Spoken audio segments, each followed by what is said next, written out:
Can you confirm with News Nation that you're running for president? Well, that would be a nice confirmation. There'd be a lot of people that would be very upset about that. But I think you're going to be very happy. I think people are going to be very happy at what I do. I was going to do something last night, actually, that would have made the place really happy. And so we're doing it a few days later. And I think people are going to be very happy, very impressed.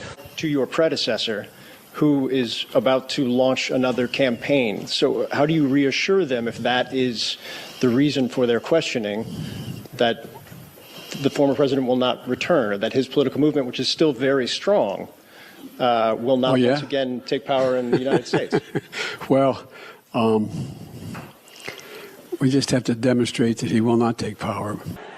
In order to make America great and glorious again, I am tonight announcing my candidacy for President of the United States.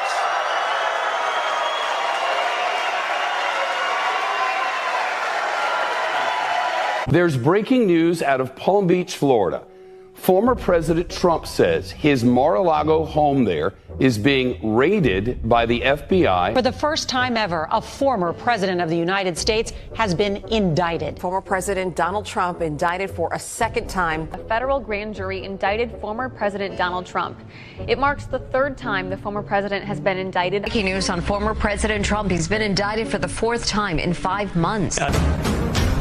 Breaking news, this is an image that will be in the history books. This is the mugshot of the 45th President of the United States. The optics of this is working to his advantage. Look. Breaking news from Colorado, where the state Supreme Court has just disqualified former President Donald Trump. Donald Trump found guilty on all 34 felony counts. The total initiative relative to what we're going to do with more Border Patrol and more asylum officers. I really don't know what he said at the end of that sentence. I don't think he knows what he said either. Take a look at what happened.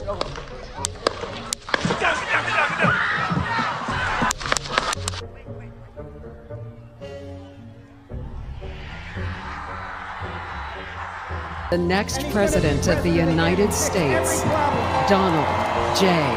Trump. I proudly accept your nomination for president of the United States. Let Trumpomania run wild, brother!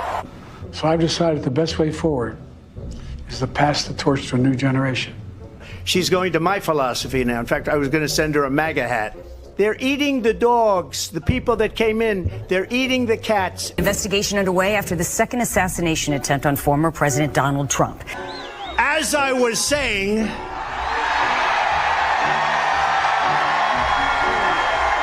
as you can see, I'm not just MAGA, I'm dark MAGA. Get in there. Let's go! I want to be a whale psychiatrist. I'm going for a job right now at McDonald's. I really wanted to do this all my life. I've now worked for 15 minutes more than Kamala. The only garbage I see floating out there is his supporters. How do you like my garbage truck? This truck is in honor of Kamala and Joe Biden. Here are our first projections. There, NBC News projects that Donald Trump has won the presidential election in Kentucky, Indiana. In West Virginia, Donald Trump is the winner.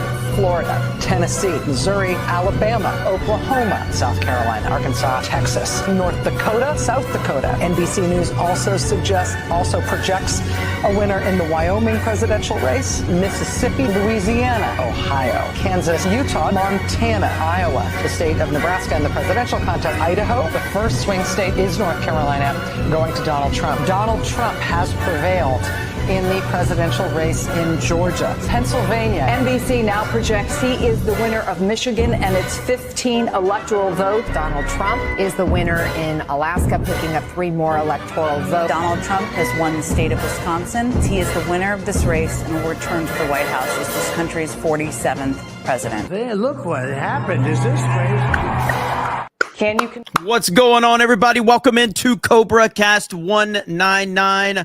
I am your host, Jeremy Prime, Mage IDOT of the 199. Happy to see all of you here tonight. I wish I would have been live a little bit earlier. There's been a lot going on today. But unfortunately, I've had to battle this thing called technology today. And technology has defeated me. Technology has defeated me. And I have said more gamer words today than I have in a long time, all because of technology. But mainly StreamYards. StreamYards has just been fucked up today. And I've been working on it for about 3 or 4 hours, but we're here. Seriously, like I seriously would have been live probably 2 or 3 hours earlier, but I could not get StreamYards to work, to the point where I was almost at the point where I was just going to have to run this through Streamlabs or OBS, which I probably need to start doing that anyway. But yeah, StreamYards was completely fucked today. I even had to call Hailstorm, and Hailstorm couldn't help me figure it out. But the true tech wizard that I am, I finally figured it out by unplugging everything and plugging it back in. If you use StreamYards, then you know sometimes when you try to connect to StreamYards, it'll tell you like it can't connect to your microphone, or your camera's picking up somewhere else. That's what it was telling me all day long, and it was not picking up anywhere else. But what I determined was that something in my Rodecaster was tripping it, and I don't know why. It's still something I don't really understand.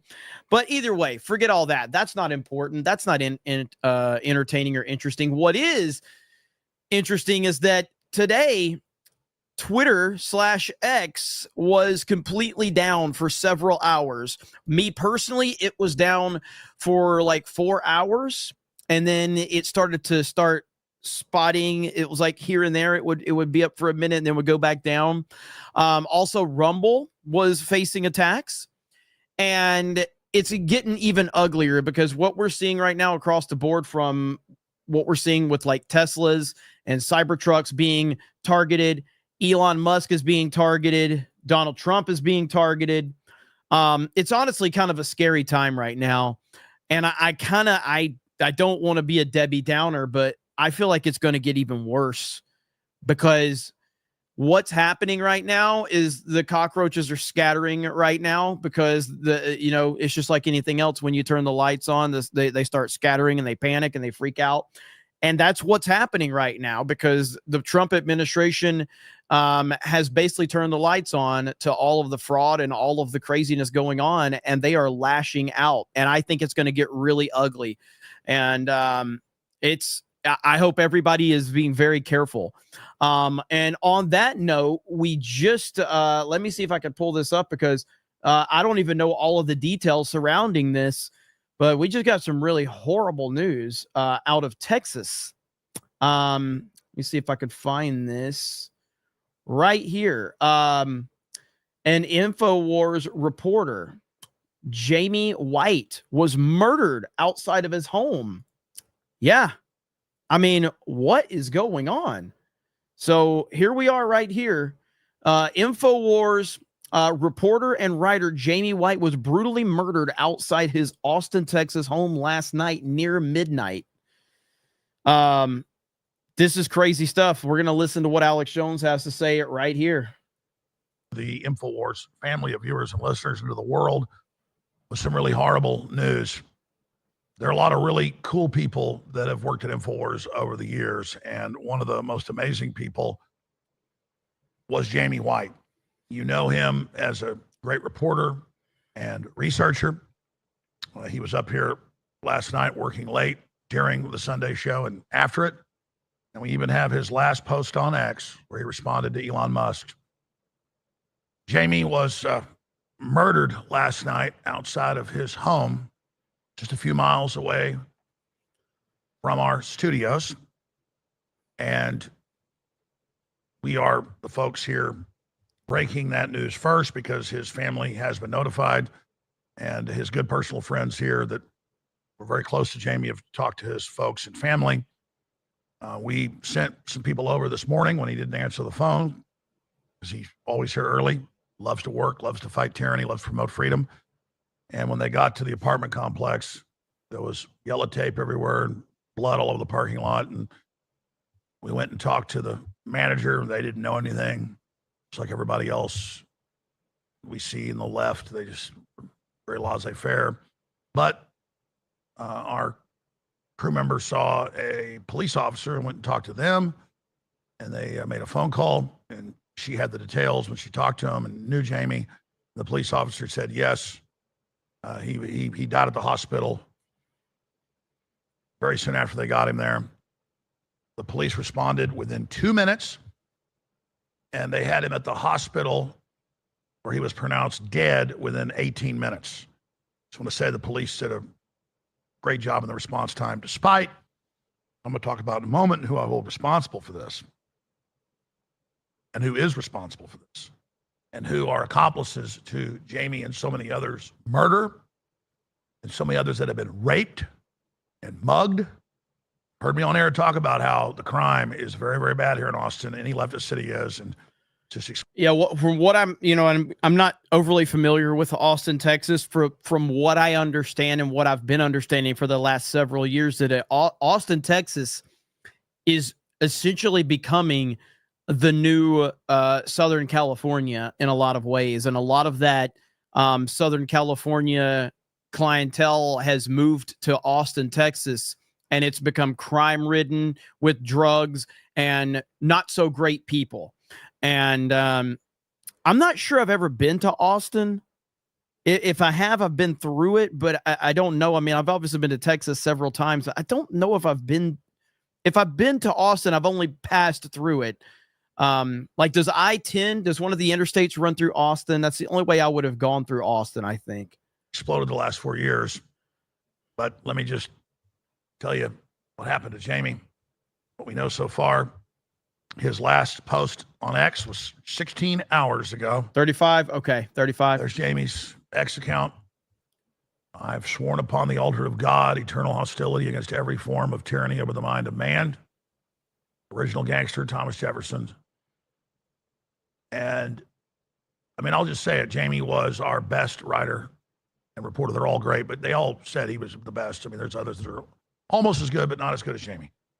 And he wrote 6-7 articles yesterday, posted all this news, did all this great research, gave us information for the show, assisted us in what we were doing. And came this morning, the crew looked really upset, and they said Jamie didn't come in. And so we sent one of the crew down there.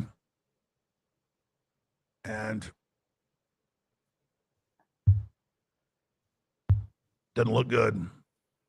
And then they didn't even want to tell me yet that the cops had said, no, it was Jamie White. We were the first to learn. We waited until the afternoon until the family's been told. You saw a little clip from the newscast about this in the early morning hours, and it's just Austin Police Department officers responded to a high-priority emergency call at approximately 11:57 p.m. Sunday night.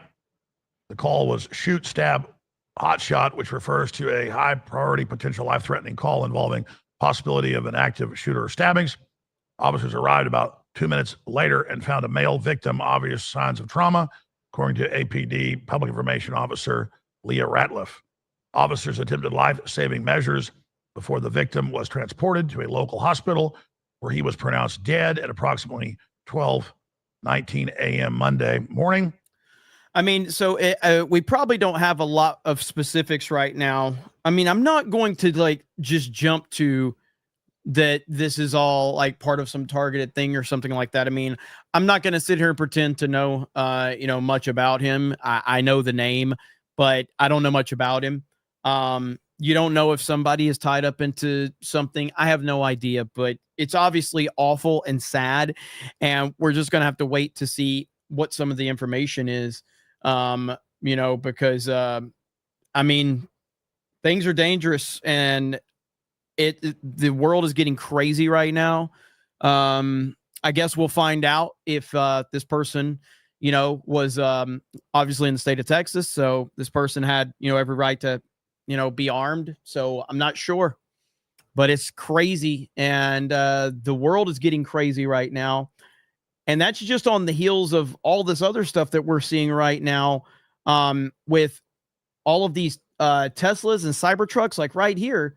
Multiple Tesla vehicles were destroyed in Seattle in suspected arson. There have been multiple fire bombings and shooting of Tesla stores in the last month. These people are freaking crazy.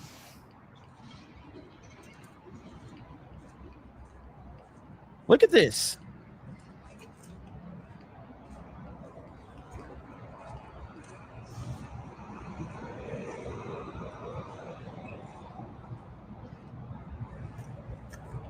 And it's not just there. I mean, there's more. Right here, 44 wheels stolen from Teslas in League City parking lot. So the wheels were stolen from these Teslas. This is all meant to intimidate people from purchasing Teslas. Now, again, as I've said, I don't even fucking like Teslas. But you're making me want to get one now, just in spite of these clowns. I don't even want a damn Tesla. But yeah, so you've got that, and right here, is this? Yeah, this is the same one from Seattle right here. So this is the same thing right here. The Tesla Cybertruck is on fire. All right. There's a fleet of Cybertrucks right now. Unbelievable. Seattle fire on the scene. So you got to get off the spot. Breaking news. I'm sorry? Get off the spot. All right, you've got dozens of firefighters now putting out flames on the Cybertruck. Absolutely insane. Look, you still see flames right underneath the Cybertruck.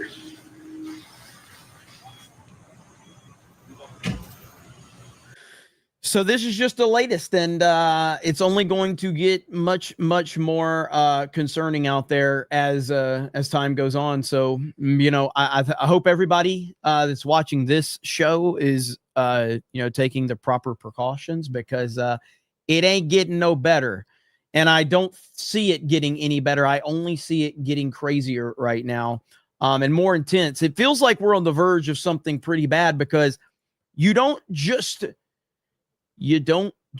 destroy all of these horrible people's, corruption. You don't expose all of this corruption and just expect nothing to happen. Of course, something's going to happen. Of course, we're talking about the most powerful and corrupt people in the fucking world.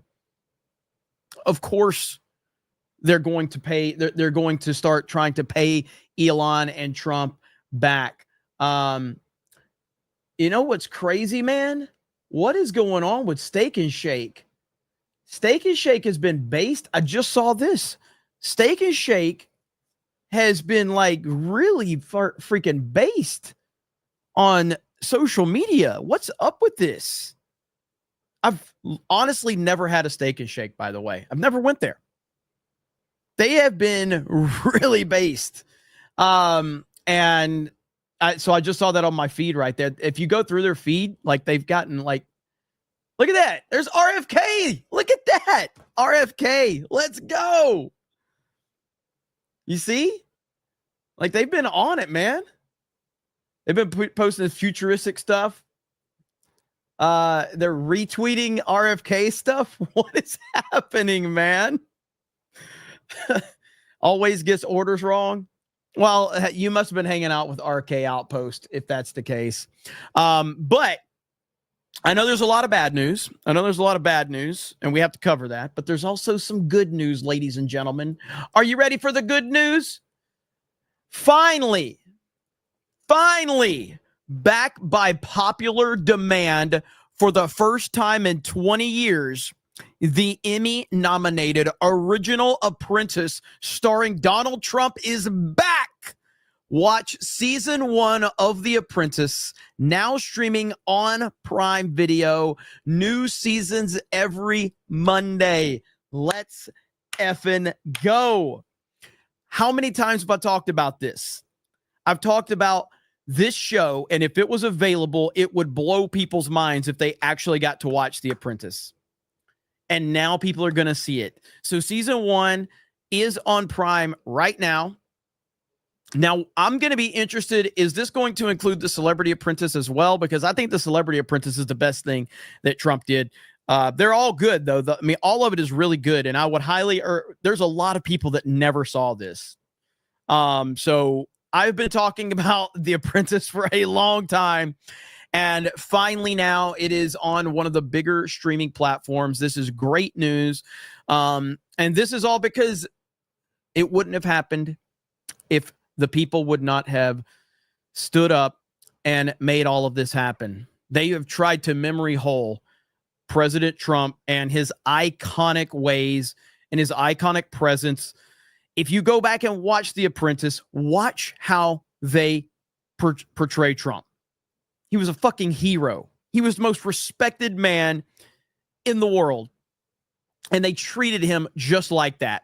And what's going to be funny is if they do show this, I don't know if we've gotten confirmation if the Celebrity Apprentice is going to be happening, but that's going to be funny because there's a lot of celebrities that were on the Celebrity Apprentice that kissed up to Donald Trump and worshiped Donald Trump to only talk shit about him after the fact.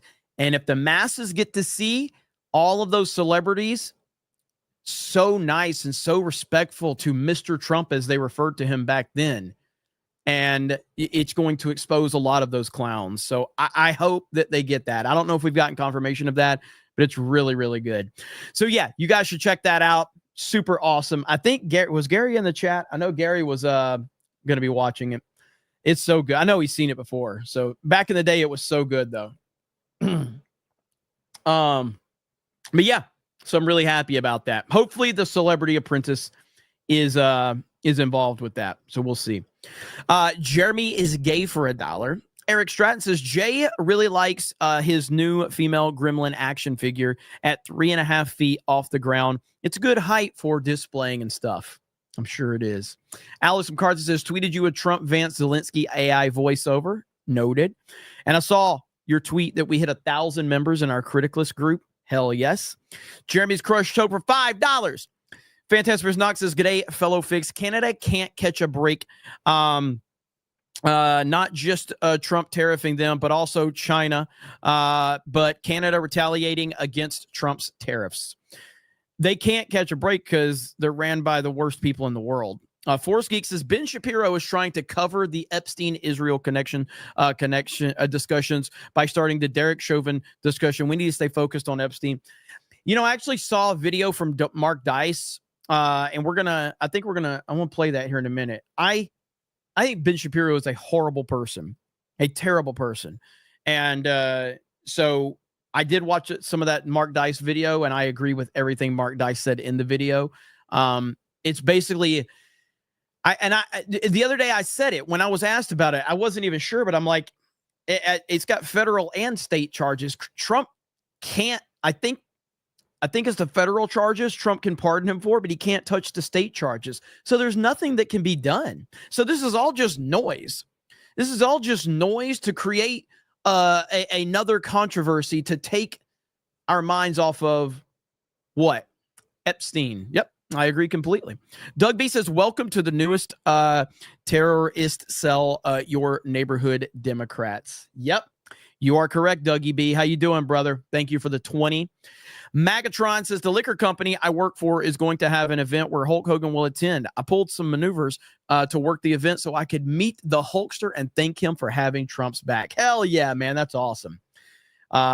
Sharp says, what's wrong with Shapiro? Everything. He's a liar. He's a piece of shit. He's a manipulator. And yeah, I mean, he is the worst of the worst. I can't stand that guy. Butterbag says, people saying X was under DDoS from Ukraine. Elon Musk did an interview today and he mentioned that. We're going to talk about that for sure. Skinny Cartman says LFG, no homos or chromo, or is it chromos, just the bros. What the hell? Chef Nick Nero says, fun fact, Jeremy, you can stream on your effing cell phone. We'd watch. Oh, and you're still gay. Yeah, no, I know I can. I mean, I could stream through it, and it's just the ease of Streamlat or StreamYards is why, you know, and I couldn't join anybody else's stream for that whole time. Even if I wanted to, if somebody sent me a link, there was nothing I could do. And it's all because my Roadcaster was tripping it. Very weird stuff. Adam with a member message says, yo. Grand Potato says, Jeremy wishes he was Trump's apprentice. BC Man says, makes sense. They're airing it since Jeff Bezos already kissed the ring. 8 o'clock says, just started The Apprentice season 1 on episode 2. Can't wait to review it on Criticalist. You were right. Trump has always been Trump. Yes, absolutely. Seriously, there's gonna be so many people that have never seen this that are gonna experience it. And you're gonna be like, holy crap, dude, this guy was always the man.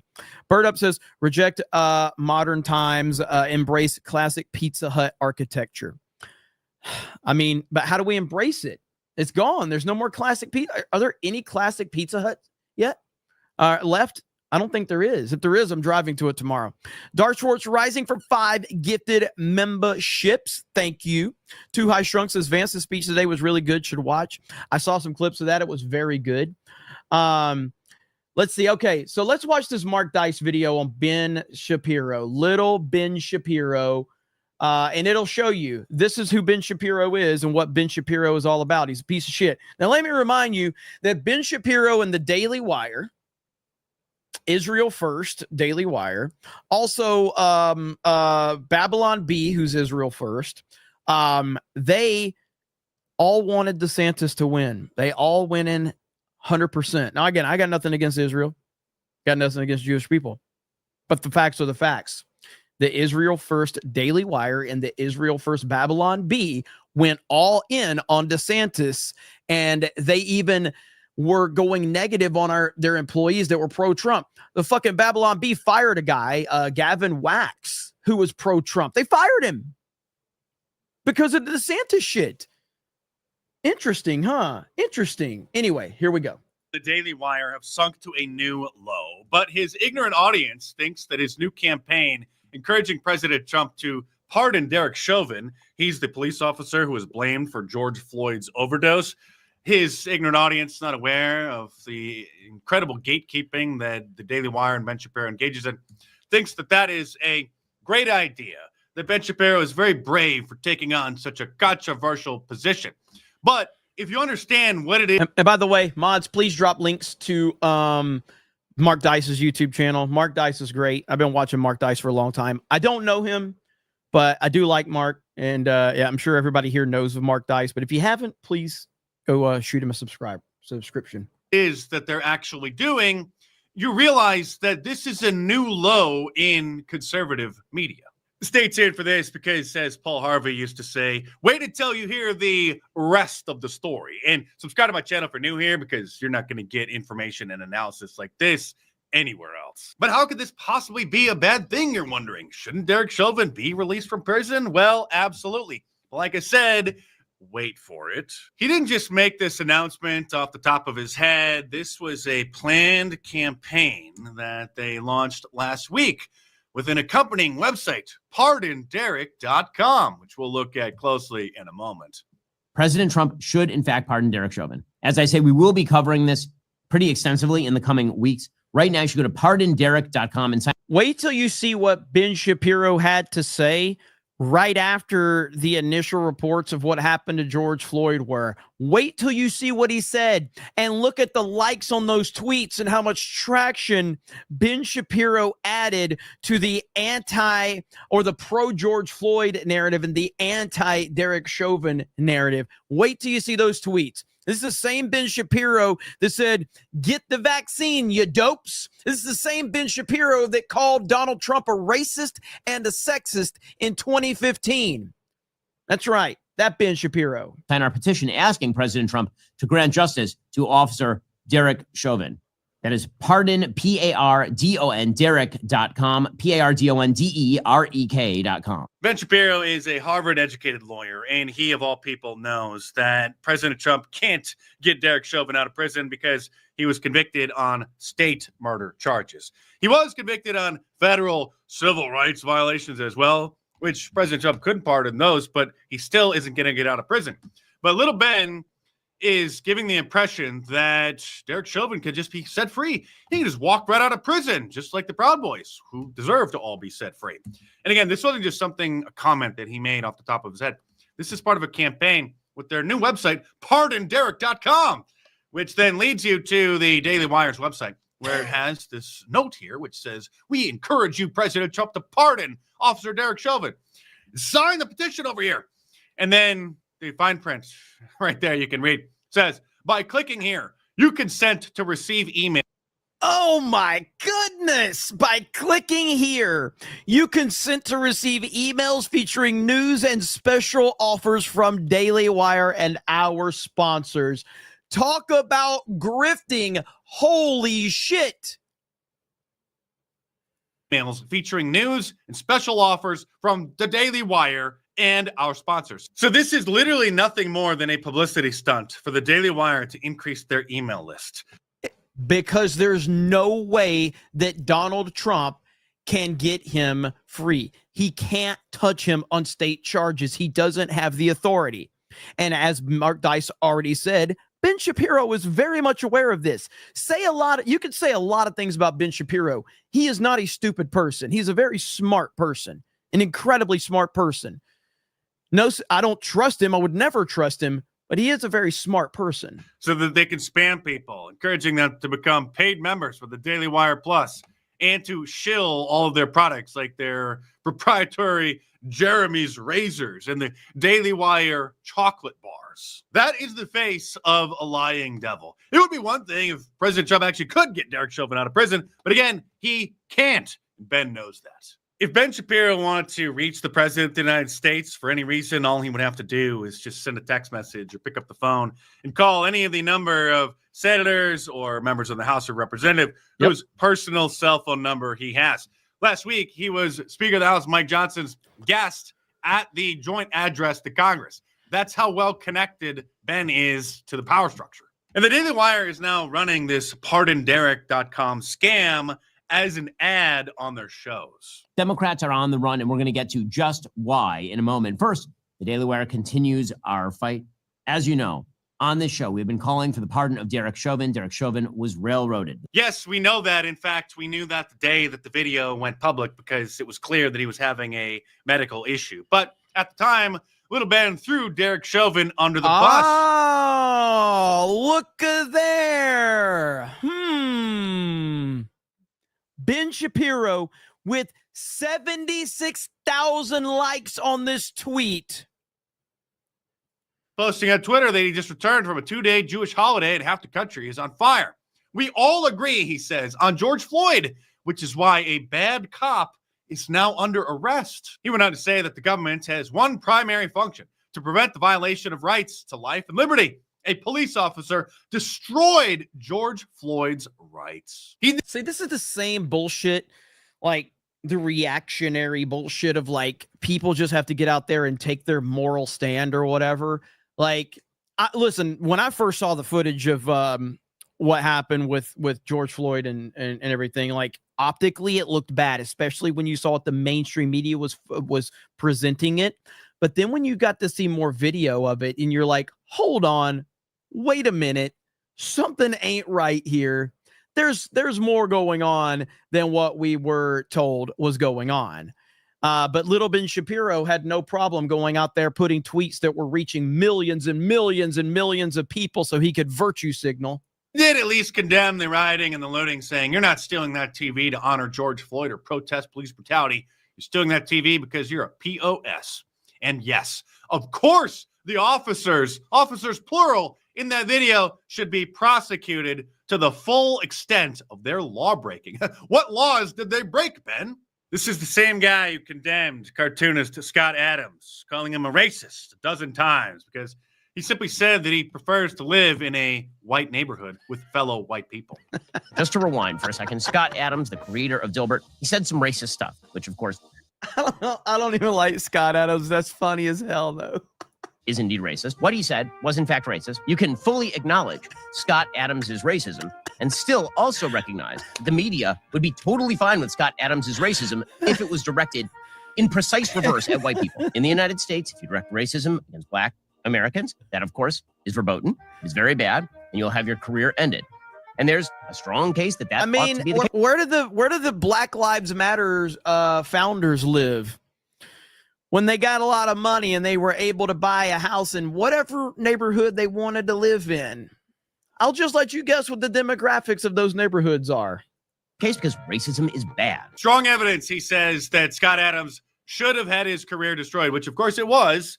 His syndicator canceled his syndication deal and he lost a bunch of other sponsors, and his career as one of the most popular syndicated comics in American history was destroyed, just like Ben wanted. The same Ben Shapiro who threw a hissy fit after Tucker Carlson interviewed Alex Jones on his new podcast once he became independent after getting fired from Fox News, which then ultimately led to Elon Musk finally restoring Alex's account. You may recall that I listed all the evidence of why Alex was actually banned. Elon responded to my post personally and said, this is correct, and then restored his account. That Yeah, man, Ben hates Alex Jones. He can't stand Alex Jones, and he's made that clear time and time again how much he hates Alex Jones and how he wanted Alex Jones to remain banned. He wanted Alex Jones to remain silenced because he didn't like Alex Jones. Ben is a right-wing SJW is essentially what he is. Ben very upset. It's hard to find less of an Alex Jones fan than I am. The sort of soft peddling of Alex Jones that Tucker Carlson did on his X show the other day, I thought was absurd. Because frankly, I don't think Alex Jones is totally worth defending as a human being.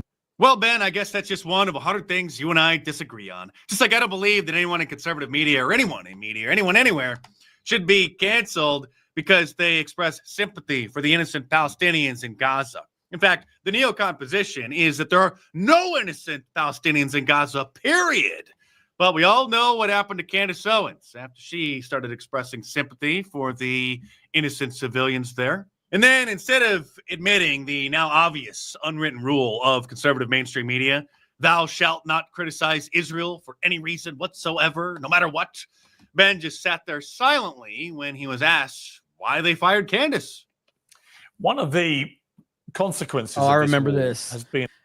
So Ben Shapiro, a leader, a person that's leading a company, simply wouldn't even acknowledge Pierre's question.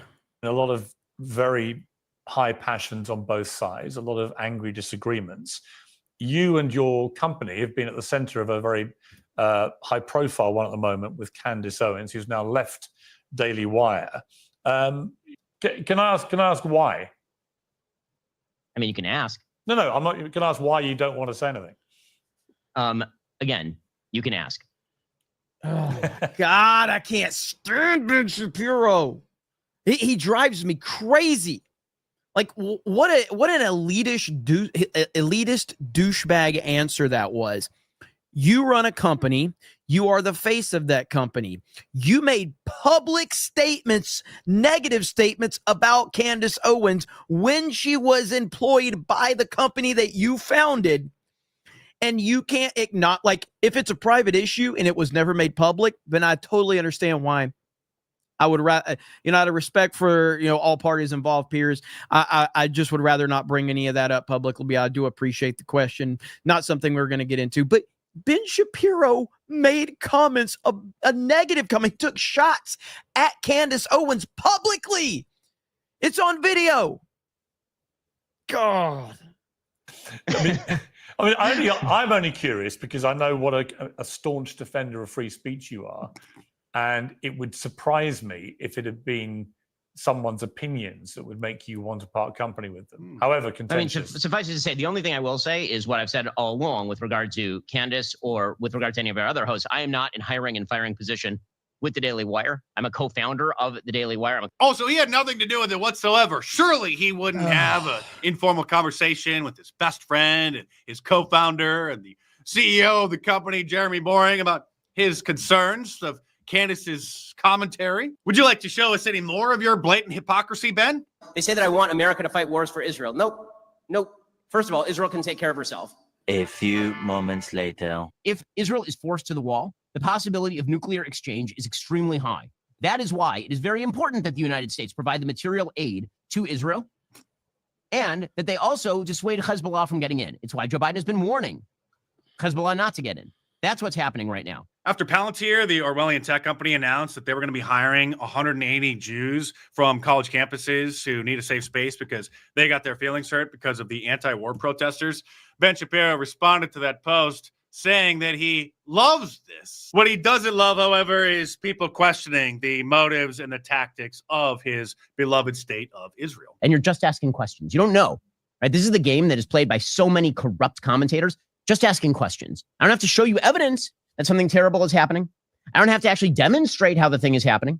I don't have to tell you who the problem is. Wink, wink. But I can just tell you right now that there is a problem. But even, and if I'm asked about it, hey, I'm just asking questions. Ben Shapiro is a cancer to the right wing that he is so identified with. He is a cancer. And the reason I've been so anti-Ben Shapiro for a while. Number one, it begins with his anti-Trump shit in 2015. And if he would have just let that go after he was proven wrong, which he was proven wrong, then I could let it go. Whatever. That's fine. Okay? You called Trump a racist and a sexist in 2015. You said he wasn't politically correct enough to be the nominee and the president of the United States. You got proven wrong. You publicly came out and said, I was wrong. I fucked up. Donald Trump is an amazing president. He did all of this from like between 2016 and 2020. So I was like, okay, fine, whatever. You know, you admit when you're wrong. Everybody has mistakes. And as long as you own those mistakes, I don't really care. Okay. And then he got way caught up in the whole Israel thing. And my whole thing was just like, as I've said, I don't follow enough of that stuff.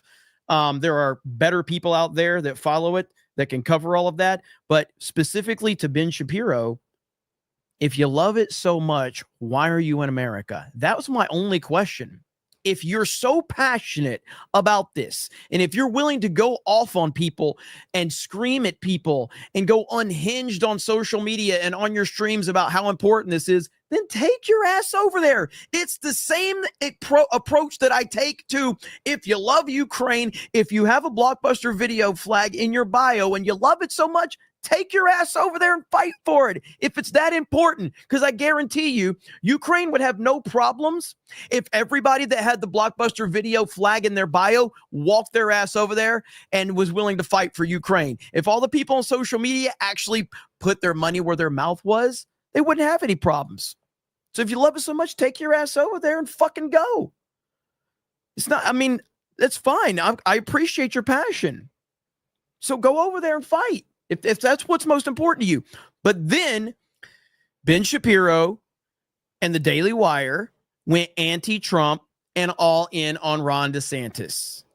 And I'm thinking to myself, if Ben Shapiro, if you're number one, if the most important thing in the world to you is the safety of Israel, and Donald Trump, you know, got the Abraham Accords in place, why are you going against Trump? Why are you going anti-Trump again after he already proved you wrong once and he's already proven that he can and will keep Israel safe? The thing you claim is the number one thing you care about, yet you're going full Ron DeSantis. It makes no fucking sense. It makes no sense. Now, let me tell you something about just asking questions for a second. But first, a word from our sponsor. Go to PardonDerek.com and give us your email address so that we can shill to you some of Jeremy's razors and Daily Wire chocolate bars. Ben doesn't like people asking questions about some of the negative side effects about our foreign policy regarding Israel, which Osama bin Laden addressed in his manifesto, the letter to the American people, where he specifically said the reason why Al-Qaeda attacked us on 9/11 is because of America's involvement in the Middle East, particularly meddling in certain conflicts, which we have no business being in, backing Ben Shapiro's favorite little country over there. He certainly doesn't want you to start asking questions about things like the clean break memo or the Lavon affair. And also last week, the Daily Wire CEO Jeremy Boring posted this very ominous and disturbing message on Twitter saying, yesterday was a terrible day for American Jews. The embrace by so many prominent voices of demented, conspiratorial, anti-Jewish voices is one of the saddest, most alarming events in my lifetime, he says. Well, my gosh, what just happened? Oh, Joe Rogan had a guest on his podcast, the guy who recently blew up on TikTok by asking those uncomfortable questions that Ben Shapiro doesn't want allowed. And Candace Owens appeared on Theo Vaughn's podcast, very popular podcast, also raising some concerns about our entanglements with foreign country. Well, why do you think there's such a strong relationship between the two countries then? Blackmail. I think blackmail. And I think this is the reason why we don't get to open the Epstein files. We don't get to open the JFK files. And I think it's a form of gaslighting us to pretend that our special friend and ally isn't just and by the way, the NSA documents that Edward Snowden leaked over 10 years ago reveal that our intelligence agencies consider our greatest ally to actually be a top spy threat. I mean, what's next? Is Ben Shapiro going to say that the only reason he's loyal to the United States is because our country is such a huge backer of Israel? Oh, wait, what's this? Wonder if one day you will have Mark Dice is going in. Holy crap. I mean, I think that every Jew throughout world history who has a brain and knows history has always wondered if a country that is not a Jewish state is going to eternally provide them security guarantees and full citizenship. Of course, I mean that's. I think to think that's why the existence of the state of Israel is the single greatest guarantor of my loyalty to the United States, frankly, right? Because Israel exists, that means the United States is going to be a more welcoming place for me because Israel is there as a backstop in case anything should go wrong. And in case you didn't know, Jeremy Boring was the head of a conservative secret society in Hollywood called the Friends of Abe, which was started by Gary Sinise. Secret societies often have kind of a sinister reputation, but some of them are actually good. And this one was good. It operated as the conservative, cultural base and networking group in Hollywood. And then as soon as Jeremy Boring took it over as the director, he shut it down. See, I told you that you're not going to get this kind of information and analysis anywhere else. So if you want to sponsor my work, join my Locals community by clicking the link in the description below. It's $5 a month. It's a great way to sponsor my channel. It's like a private Facebook page. It's owned by Rumble. So that's where I post just some commentary, some memes, some video clips, which are a little bit too hot to be showing off here on YouTube. So there you go. Mark Dice, everybody. So again, go check out Mark Dice. Mark Dice does great work. And mods are dropping links to his channel right now. And, but specifically when it gets back to the Ben Shapiro stuff, man, I just think Ben Shapiro is an absolute cancer, in many ways to, everything going on. And I do think that this Derek Chauvin thing is, nothing more than a marketing ploy for the Daily Wire and also to try to create discussions to avoid other discussions. And nobody's going to ask him that. Like next time Ben Shapiro's on a show or a podcast, can someone say like, hey, Ben, why the fuck are you trying to put public pressure on President Trump? Someone that you actually have direct access to. Why are you putting public pressure on President Trump on something that he can't actually do? And you know that he can't do that. What is your play here outside of getting more notoriety for your own website? What exactly are you trying to do here? I'm sure that would be a great answer, but nobody's going to actually ask him that. Just like nobody's asked him, why after 2015, when you called Trump a racist and a sexist, and then you had to admit you were wrong, why did you then turn on Trump again, for the 2020 primaries, or the 2024 primaries? Why did you turn on him again? Did you not learn your lesson? But of course, here's Ben Shapiro kissing up to Trump all over again because he's going to pretend like he's his #1 fan because that's the type of slimy piece of shit that he is. And, so anyway, it just needs to be called out. And I'm glad people are calling it out. So, Red Mage for 20 says one of the winners in the later seasons of The Apprentice trashed Trump several years ago during his first presidency run. Talk about an ungrateful shit. These people are weak, man. Weak-minded people. But I'm glad people are going to see The Apprentice because you're going to see a different side of, well, it's not a different side of Trump. It's just Trump. You're just going to see Trump. And if you actually watch The Apprentice, you're actually going to, if you didn't have respect for Trump before, you will after that. AOE2 Freak for 10 says, Hail Jeremy and the 199. Thank you. Leanback says, please see fine print below. By reading this super chat, you are allowed to consent to being engaged in activities in the Figs persuasion, like playing Fortnite and wearing Crocs. Yeah, I know everybody wants me to play Fortnite again. I've just been so busy on so many other things, man. So, let's see. Harambe Kojima says Apprentice season 1 now on Prime Video, by the way. Yes, I tweeted that out earlier. Really happy about it. Carl Anderson says, as a conservative Republican, I was a big fan of Ben Shapiro back in 2016 and 18, but I felt something wasn't quite right with Ben. The dude's proving to be quite the moron. I can't believe I was a fan. I mean, look, to be fair, I was a fan of Ben Shapiro back when he was going viral back in whatever it was, when he would stand there and argue with a bunch of dumb college kids and roast them on all that stuff was going viral. I mean, I guess a fan is the wrong word, but like I enjoyed watching him crush those college students and those clowns. But now that you kind of see like it was blown way out of proportion. And when you learn how the Daily Wire sunk like tens of thousands of dollars per month to get all of that stuff promoted on Facebook. So it wasn't organic growth that Ben Shapiro was getting. It was paid for growth. which I'm not hating on that per se, but it does change the dynamics a little bit when you realize that they were just flooding money onto the algorithm to get him elevated. And that's how he became such a big prominent voice on Facebook. Darian Murphy says, Gary once said you would be surprised at who funds the Daily Wire. You should ask him about that. Shapiro bringing up that pardon is just to sabotage Trump. That's how I look at it too. It's all just to sabotage Trump. Grant Potato says, oh yes, because we can totally trust what these 3-letter agencies and bin Laden say about anything. With what Doge is finding, I wouldn't trust any of them to tell me the sky is blue. Agreed with that. Now, we did get an Elon Musk interview today, and I have that one. Let me see if I can pull that one up. The full interview that he did with Fox News. And I have not, I think I heard like a couple of clips of it. So here we go right here. So Elon did an interview with Fox News. Let's check it out. All right, we welcome to the show and a special interview with Mr. Elon Musk, who, of course, is famed Trump advisor, CEO of Tesla, SpaceX, chair of X Corp. Elon, thank you for doing this. We appreciate it. Thanks for having me. I want to begin, but among other things, everyone's attacking you for your position. What are you doing in the government? There was a cyber attack on X today, which shut it down and may have been foreign sourced. Yes. It's a big story. You want to give us a moment on that? Well, we're not sure exactly what happened, but there was a massive cyber attack to try to bring down the X system with IP addresses originating in the Ukraine area.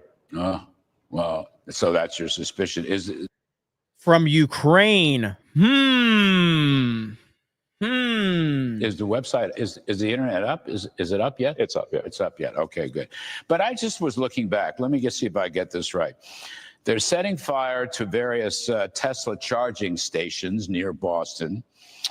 Shots were fired at a Tesla dealership in Oregon. Various nonviolent... Shots fired, not a metaphor. Shots fired, yes. Downtown New York, marching against the Tesla showroom. Your stock is way down. You've been criticized left and right. But look on the right side. I mean, why are you doing this? Always look on the bright side of life. Yes, I'm an optimist. Yeah. But besides that, yes. I mean, how's your day? What motivates you to do this? Was the offer good? It's tough sledding. Yeah, it is tough sledding. But I think we're doing the right thing here. There's been a tremendous amount of waste and fraud in the government. When you're part of the government, you saw a lot of that, and there's been, if you look at the Inspector General reports and the Government Accountability Office, there have been many audits that have pointed out that there's a tremendous amount of waste and fraud in the government. In fact, there was a report issued by the GAO, the Government Accountability Office, last year. So during the Biden administration, which estimated the federal government fraud to be $500 billion. So just to be clear, that's not a Trump administration thing, that's a Biden administration thing.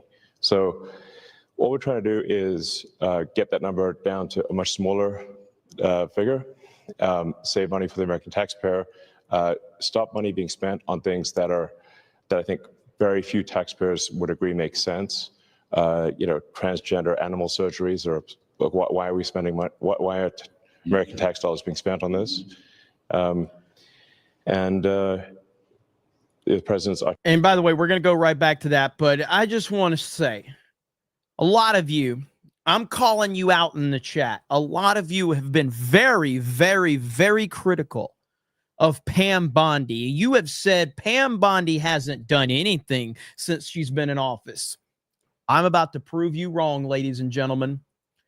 Pam Bondi's list of 5 things she accomplished last week appeared on Hannity, appeared on Maria Bartiromo, appeared on Hannity, appeared on Laura Ingraham, and appeared on Jesse Waters.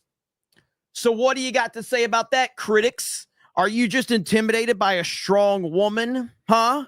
You just intimidated? Looks like she's been getting a lot done, ladies and gentlemen. So there you go right there. She's a disaster. gone through a long list of absurd things. Why are the 20 million people who are definitely dead marked as alive in the Social Security database? Why were hundreds of millions of dollars of Small Business Administration loans were given out to people aged 11 and under, according to the Social Security? I mean, like, these must be some very enterprising 8-year-olds, you know.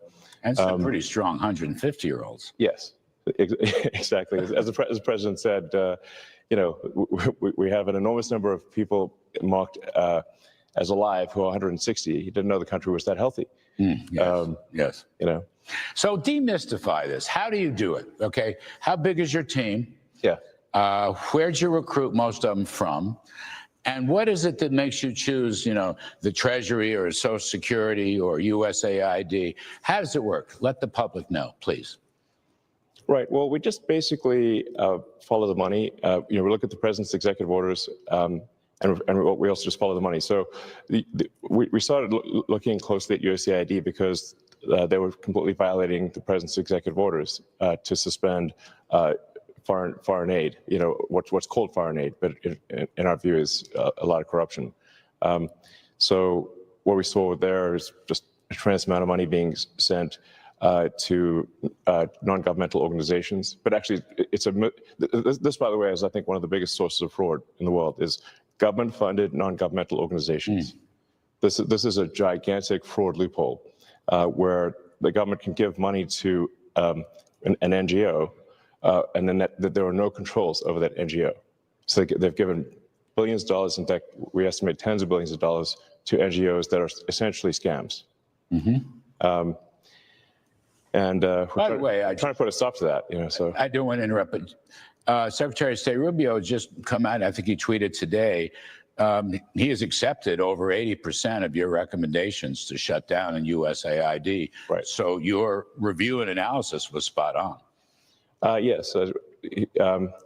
So I think when people criticize, say, what Doge is doing, we say, well, which part specifically? Because we put all of the actions of the Doge team on the Doge.gov website and on the Doge handle on X. So we post the receipts. So it's like this action has been taken, this action has been taken. So when we get criticism, we say, like, of what? Which line do you disagree with? Like which cost saving do you disagree with? And then people usually can't think of any. No.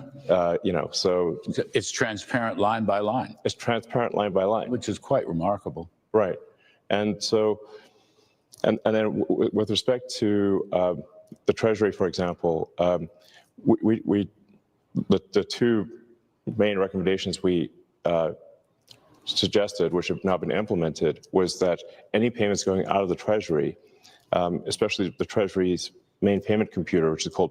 Just so you know, this is exactly why a lot of powerful people are very, very uncomfortable, because of all of what he's talking about right now and what he's doing right now. Now, I've said this before, and at some point in time, you just have to question people that just don't get it. But you had Donald Trump, beloved by everyone, including the left, for so many years, until he decided to run for president. And then you had Elon Musk, who was worshipped by the left and everyone else, including his electric vehicles. He's putting rockets in space. He's a genius. He's the smartest man in the world. He's this amazing, mythical creature, until he started to speak out against, at first it was the coronavirus, if you remember. That was the first time Elon Musk really hit my radar, when he called out COVID. And he called it out before it got really bad. I don't know if you remember that. How many of you remember Elon calling out COVID before almost anybody? Like, he was way ahead of the curve on that one. And he did it on Twitter. And they got really fucking mad. And that was the beginning right there. And then, of course, it just kind of got worse and worse and worse, of him calling out the woke mind virus, and then eventually siding with Trump, and now they all hate him. PAM, things like payments account manager or something like that. but it's like almost $5 trillion a year, so about $1 billion an hour, that the payments be coded with the congressional appropriation, and that there be an explanation for the payment. Very basic stuff. And just doing that, we estimate will save $100 billion a year. You're not really, let me see if I get this right, particularly with Social Security, you're not really changing policy. No, yes. You're auditing the fiscal mechanisms to make sure that, you know, from point A gets to point B, and that's where it's supposed to get to. In some cases, it doesn't get there, or some cases, it may go over there. But that's it's not a policy exercise. You're not changing laws. You're just doing what any business would do in a profit and loss audit. I think we're really what we're adding here is caring and competence. And there's a massive amount of fraud of basically people submitting Social Security numbers for Social Security benefits, unemployment, Small Business Administration loans, and medical, where those are fake Social Security numbers, or they're stolen somebody else's Social Security number, and we're trying to put a stop to all of that. And that's the number which is estimated to be on the order of 10% of federal expenditures, which is. Can I put, and I want to put this in perspective. Last time in 2016, when Trump won, he took over not knowing anything really, not having a clue about, I mean, obviously having a clue. He's a really smart guy. He's been in the business world for years, very connected to a lot of politicians. So it's not like he didn't know anything, but very new to the world of politics, and just didn't really have the team that he needed, including the vice president, Mike Pence, who was obviously just a disaster. But, you know, seeing this team now, like knowing that Elon is at the ground level handling stuff like this, and Trump is handling stuff in a whole different area, and it's pretty amazing to know that that's happening versus where we were in 2016 to 2020. And I just want to give a big shout out sincerely. I would do a whole Elon Musk, my heart goes out to you, but I will not, because I'll probably get in trouble. But my heart genuinely does go out to you, Democrats. Thank you for stealing 2020. Thank you for rigging everything. Thank you for behaving in the ways that you did. Because if you didn't do that, Donald Trump would not be in office right now. Donald Trump would not be in office right now. We would be done. He would be gone. He would be out. No telling who'd be in office right now. But we have Trump thanks to the Democrats. You know, half $1 trillion. It's a huge number. Yeah. You're working with the agency heads. You're working with the cabinet secretaries. Yes. I saw Howard Lutnick was on TV yesterday saying you were partnering with them. Is that fair? Yeah, what we do is in consultation with the cabinet secretaries and with their departments. So we're really trying to be we'll refer to ourselves as tech support. Mm-hmm. You know, we're really helping the department get a handle on things, because tech support. What actually happens here is you've got this sort of vast federal bureaucracy, and then you've got a very thin layer on top of the politically appointed officials, and what tends to happen is that the bureaucracy, frankly, is in control, and they largely ignore the politically appointed people. Why should the bureaucracy? I'm sure you must have seen that. I've lived with this twice. I worked for Reagan many years ago, and I worked for Trump in the first term. Yeah. It's like a permanent bureaucracy. I might add, it's a permanently liberal bureaucracy. Yes, very much so. And it doesn't, it's not a bureaucracy that necessarily enforces or implements presidential policy. They don't. In fact, they try their best to thwart presidential policy. So the president is the elected representative of the people. And if the president cannot get things implemented as a reflection of the will of the people, then what we have is not a democracy, we have a bureaucracy. We have rule of the bureau, not rule of the people. And that's what we're trying to defeat here is the bureaucracy and have rule of the people. You know, and as you mentioned, the bureaucracy is overwhelmingly Democrat. So Washington, D.C. was 92.5%, I believe, voted for Kamala. So this overwhelmingly a deep blue situation. How do you pick your next targeted agency or department? Well, we're trying to act broadly across all departments, so it's not just one department at a time. But are you in all of them now? All of them? Pretty much, yeah. Yes. Oh. We're trying to make the government more efficient across the board. So yeah. How big's your team? We're a little over 100 at this point. 100. Get to 200. You're going to get to 200. Yeah. Okay. And you're recruiting from where? More or less. Basically, it's software people, information security software people, and finance.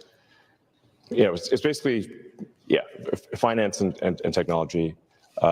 Just say nerds. Just say a bunch of fucking nerds. That's all you got to say, Elon. Just say a bunch of nerds, a bunch of socially awkward nerds just like me.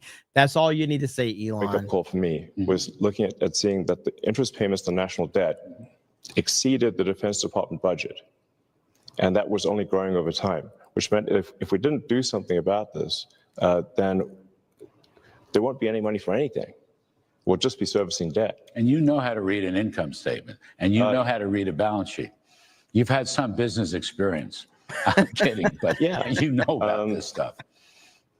Yeah, I mean, really, I just don't want America. I don't know if Elon understood the joke, so he had to clarify the joke for Elon. To go bankrupt. So it's a call to action. You're hearing a call to action. Yeah. You giving up your other stuff? I mean, how are you running your other businesses? With great difficulty.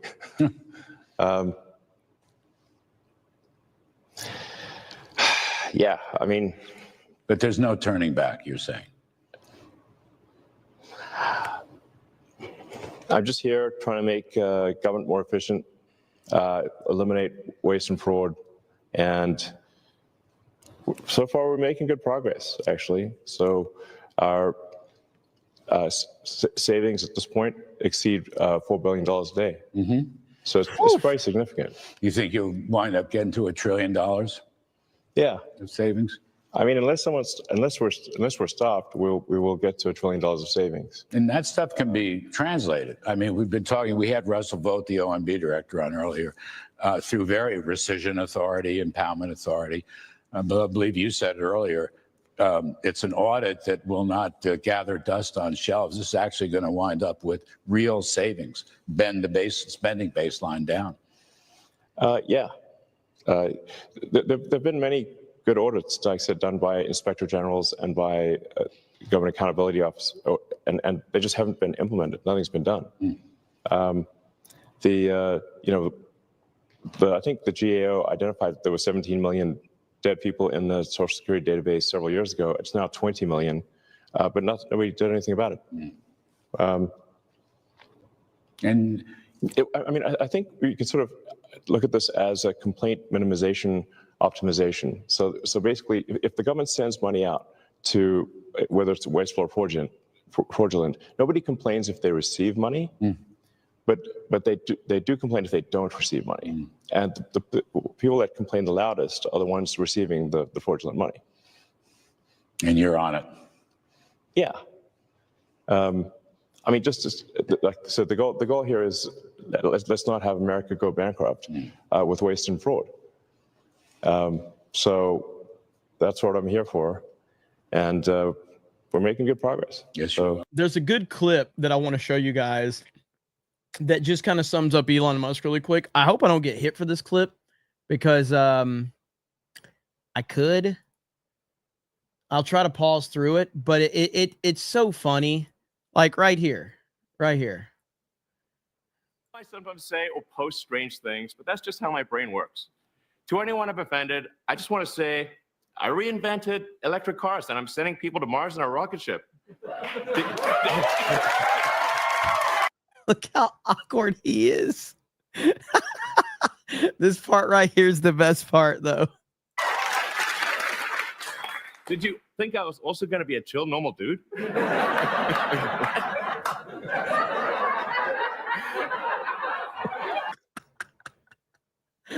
Freaking Elon, man. It's great, man. It's great stuff. Patty McShane for $50. Thank you for the 50 and says nothing. Nothing at all. Thank you, brother. You're going to go another year? Yeah, I think so. Final report, middle of next year? Well, we're just getting things done as opposed to writing a report. Like say, reports don't mean anything. You got to actually take action. Yes. So the waste report in entitlement spending, which is which is most of the federal spending is entitlements. So that's like the big one to eliminate, because that's the sort of $500 billion, maybe $700 billion a year. That is also a mechanism by which the Democrats attract and retain illegal immigrants by essentially paying them to come here, and then turning them into voters. Yes. 50 so this and is why 20. the Democrats are so Let's upset go. about the situation, because they're losing. If we turn off this gigantic money magnet for illegal immigrants, then they will leave, and they'll lose voters. But you have president's support. He said so again yesterday. He completely supports your operation. Yeah. Well, thanks. But that's super, without the president's support, we couldn't make any progress here. Yeah, I mean, where you'll see the biggest outcry is from the Democrats who are, they don't want the waste and fraud to be turned off because it is a gigantic magnet to attract illegal immigrants and have them stay in the country. And I mean, you see some of the crazy stuff, like where money from FEMA, which is meant, FEMA is an agency that's meant to take care of Americans in distress. And a bunch of their money was being sent to pay for luxury hotels in New York for illegal immigrants. And that was happening even after the president was elected, even after he signed an executive order saying that needs to stop. So we actually made sure that money did stop going, because obviously it's outrageous that American taxpayer money is spent on luxury hotels for illegals. But you have to say, like, why was that being done? It was because the Democrats are trying to import voters, basically. Yes. I agree. Yeah. And that's also why there's no voter ID needed. In fact, in California and New York State, you're not allowed to show voter ID. That's insane. Doesn't that seem insane? Insane. Yeah. I say that as a New Yorker. It's insane. Yeah, insane. And it violates the entire Constitution and the principles behind it. Yes. Producers are yelling at me to get out. I don't want to end this interview because it's too much fun. Yeah. Can I just ask you one thing, 20 seconds? Nothing to do with Doge. Can you rescue the astronauts? Yes, we're bringing them back in a few weeks. There's not near enough attention being paid to this. You're going to get them back? We're going to get them back. God bless. Hell yeah. Thank you for all your service, Elon Musk. We appreciate it very much. Appreciate it. Take care. Thank you. All right. Good stuff right there. And I see you guys rumble. I see you rumble. I'm always got the Rumble chat open. 400 people on Rumble. Thank you guys. And over 4,000 here on YouTube. So I appreciate everybody being here and hanging out with us tonight on CobraCast 199. Patty McShane, thank you for the 50 and the 20. Appreciate that. And says nothing. Says absolutely nothing. Vault 95 says, what's up, everybody? It's Jeremy coming at you live. Yes, sir. Solo Felix says, Mark Dice has the best political videos on YouTube. Tim says, we have the OG Pizza Hut in Hillsboro, Ohio, my great state, like they were in the 80s. That is awesome. The Shadow Ranger says, it's 2025. I still see stores advertising coof tests. If you pay real money for useless nose swabs, you're as smart as the average Kamala voter. They pretty much, I don't know. I don't see anything here in Florida, thankfully. Jessica Lindstrom Racism says, thank you for watching Mark Dice. Watch his videos about influencers receiving EP files. Well, what's interesting here, and I've got another clip pulled up, and we're going to This is a really good clip of Tucker Carlson with Chris Cuomo talking about JFK files. So we're going to watch that here in just a minute. Darth Gavel says, bang local MILFs, BLM. Demi Moore's Tapeworm says, as a Jew, thanks, Mom. I can't stand Ben. I just wish I had his money, though. I guess my Jew is showing. I would mud wrestle his sister, though. Yeah, Ben Shapiro's garbage. Eddie M says, be careful, Jeremy. AI PAC. Is it AI PAC will come after you, LOL. Pantera says, I love Rhonda Santos.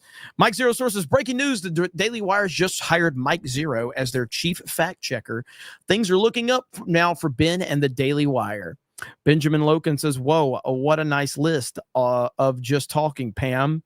Taker says, transgender animal surgeries. How much of that went to Tobias Nexus? Jeremy, I heard 83% of U.S. aid programs have been canceled. Could it be? Maybe. Dark Schwartz Rising says, Elon, it can be all over the place sometimes. He might say something strange and unpopular on occasion, but I get the sense he really is a force for good. He's unpolished and honestly refreshing. Oh, I 100% think Elon is a force for good. 1,000%. Let me see here. Grant Potato says Elon is recruiting for geeks and gamers. Let's see. Lying Dogface Pony Soldier with a gifted membership. Sala Felix says Bondi is a DEI dud. As Salty Cracker said in his stream, Pam has the easiest layup by arresting Stacey Abrams with a $2 billion fraud, but she won't. Honey Bunny says, oh my God, I just realized the icon next to the member username is a cobra. Why is it shaped like that? That's so many people don't know about the G.I. Joe Cobra logo. It pains me. I can fix Pam Bondi, says AJ. Okay, so right here.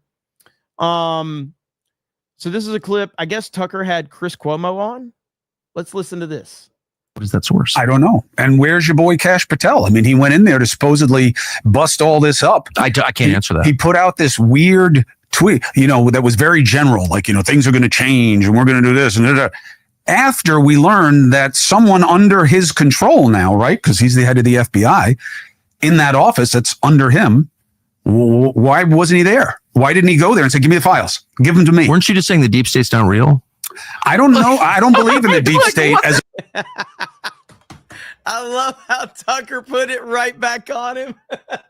The hell is going on? But look, they're his guys. I'm just saying, why didn't he go there and say, give me the files? So let's just use logic. I can't answer that question. I think it's a great question. Yeah. But let's just use logic for 1 second. Clearly, if you watch this, in my case, for the same as you, 35 years, watching this stuff carefully, and somebody, gets in office, I'm going to do this, that, and the other thing. And then like 5 days later, they're like, well, actually, someone has called that person to say, there's something you didn't know. Here are the consequences of doing that. Someone has applied very serious pressure on this person. Pressure so serious that person is willing to humiliate himself. So wait a minute. Here's the part I don't understand. Who's that person exerting the pressure? But you are uniquely qualified to get this answer, because one of us can call the president of the United States right now and ask him. And the other one is me. So why don't you know? That's a great question. It's the only kind I ask. So what I brought to it was the knowledge that a member of the Senate Intel Committee, I'm not guessing, called over and said, you cannot appoint this person. So why don't you expose that person, first of all, so we can start chasing after him? Tom Cotton of Arkansas did that. Tom Cotton? Yes, correct. And did you ask him? I haven't. No, I haven't asked him. What the hell's going on with you? I'd like to. And kind of makes people suspicious of you, by the way. Because if you know that Tom Cotton said you can't pick this person, that is correct, and then you didn't go to him and find out why. So here, it's so weird about Cuomo, because Cuomo is such a piece of shit. He's such a piece of shit, and he will never be forgiven for what he did. He will never be forgiven. But you can't deny that the guy is good at what he does when he's on point and when he's trying. He's such a piece of shit, though. Sit down with him. I'm not sure that he'll do an interview with me.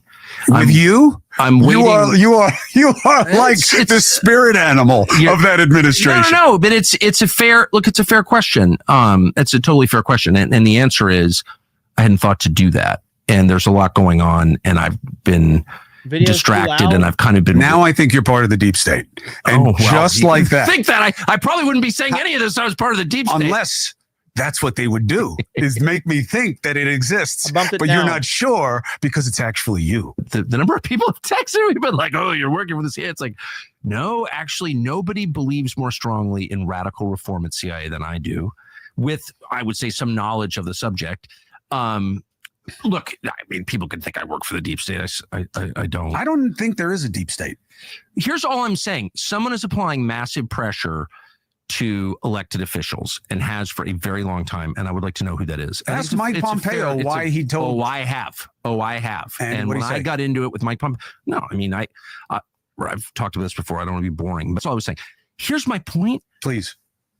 I am really concerned, not just because, I am curious and I want to get to the bottom of mysteries, which is true, but I'm really concerned that the failure to disclose big things like details about the murder of a president in a democratic country, republic, that will convince people that our system itself is fake. And it's kind of hard to argue that it's real. I totally agree. You can't even know who killed the president. Transparency is trust. 62 years later, Mike Pompeo was working to keep American citizens from knowing who murdered their president. Who are you working for, Mike Pompeo? And we just had an election. What is that? And by the I don't like that. I mean, look, the bottom line is I'm going to justify that there's going to be some time to get a lot of this stuff figured out. I understand all that. But I will say, like, after 2 years of the Trump administration, we better have all the answers that we have wanted, and everything needs to be ready for those midterms, because there's really no excuses. There's really not going to be any excuses. They need some time. AJ for a proper 199. As soon as this clip's over, we're going back to that one because we have to celebrate. Holy crap, AJ. That ain't cheap. Then who are you working for, Mike? And we just had an election. What is that? And by the way, I just want to say one more time, you cannot convince me. I'm not some world expert in the CIA, but I've certainly watched it closely over the years. It's not the CIA. The CIA. CIA is like a huge federal agency with all kinds of different components and warring tribes within. And like, there's no CIA. Bill Burns is not like calling Trump agree. and being like, don't release the files. I agree. Just credit CIA. But look, the president knows. We just had an election where he was hammering on these things. And well, that's I actually kind of want to see the rest of that discussion. So that's the end of the clip right there. So that actually probably is a really good discussion. AJ for a proper 199, ladies and gentlemen. And that can only mean one thing and one thing only. Sydney Sweeney to celebrate. Let's freaking go. We all love a Sydney Sweeney celebration, don't we? You can all thank AJ for that one right there. Should I do it? Do not come. Come on, baby. Come on. I'm going to do it. Do not come. I'm going to come. Beautiful white paint. It's coming down at 10,000 miles an hour. It's coming down at levels of speed that nobody ever even conceived of. Where it's rough, but it's coming, and now it's turned around. It turns around, and it's coming, and it's going to, I said, oh, because you see at that bottom, this section right here, that sucker's, oh.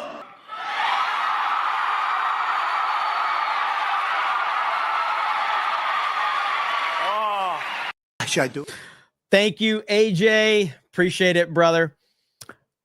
Okay.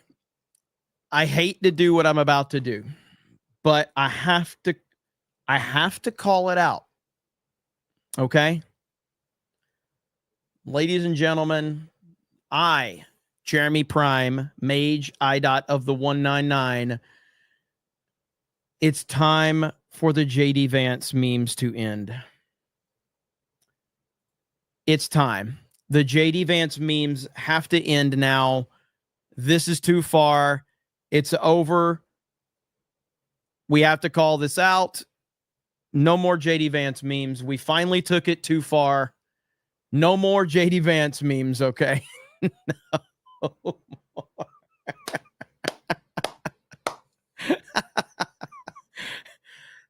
Dude, this looks real.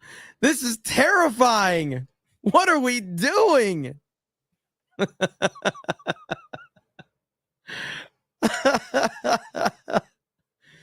Woo! That's rough right there. That was rough. Thank you to Valiant Renegade for that one. It's the only way I saw that one.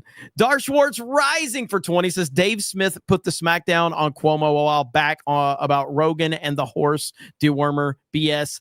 It's an amazing clip. I think I saw that one. I think I saw that one, if I'm not mistaken. Archer Blaze says make a Cobra Kai version logo. Man, I just watched Cobra Kai from beginning. I rewatched the whole series and I finished it last night. I just can't. I cannot stop. I cannot stop thinking about how amazing that series is. It is the best ending ever. You're never going to get a better ending than Cobra Kai. Force Geek says it's Israel. They're the ones applying pressure. Force Geek says, I say it as a Christian. I normally support Israel. Warbreer says, I love what you do for the 199. Jeremy, bless you. Warbreer being nice. I don't know what's going on with that, but I appreciate it. JD says, watch the Tucker and Cuomo, the homo episode earlier. Great dialogue between them, and it really helps you understand how liberals think and their angle. It's worth a watch. I'm going to have to check that one out. McCox says, if you want to know some crazy stuff happening in Houston, Austin, San Antonio, hit me up. It's way worse than people know.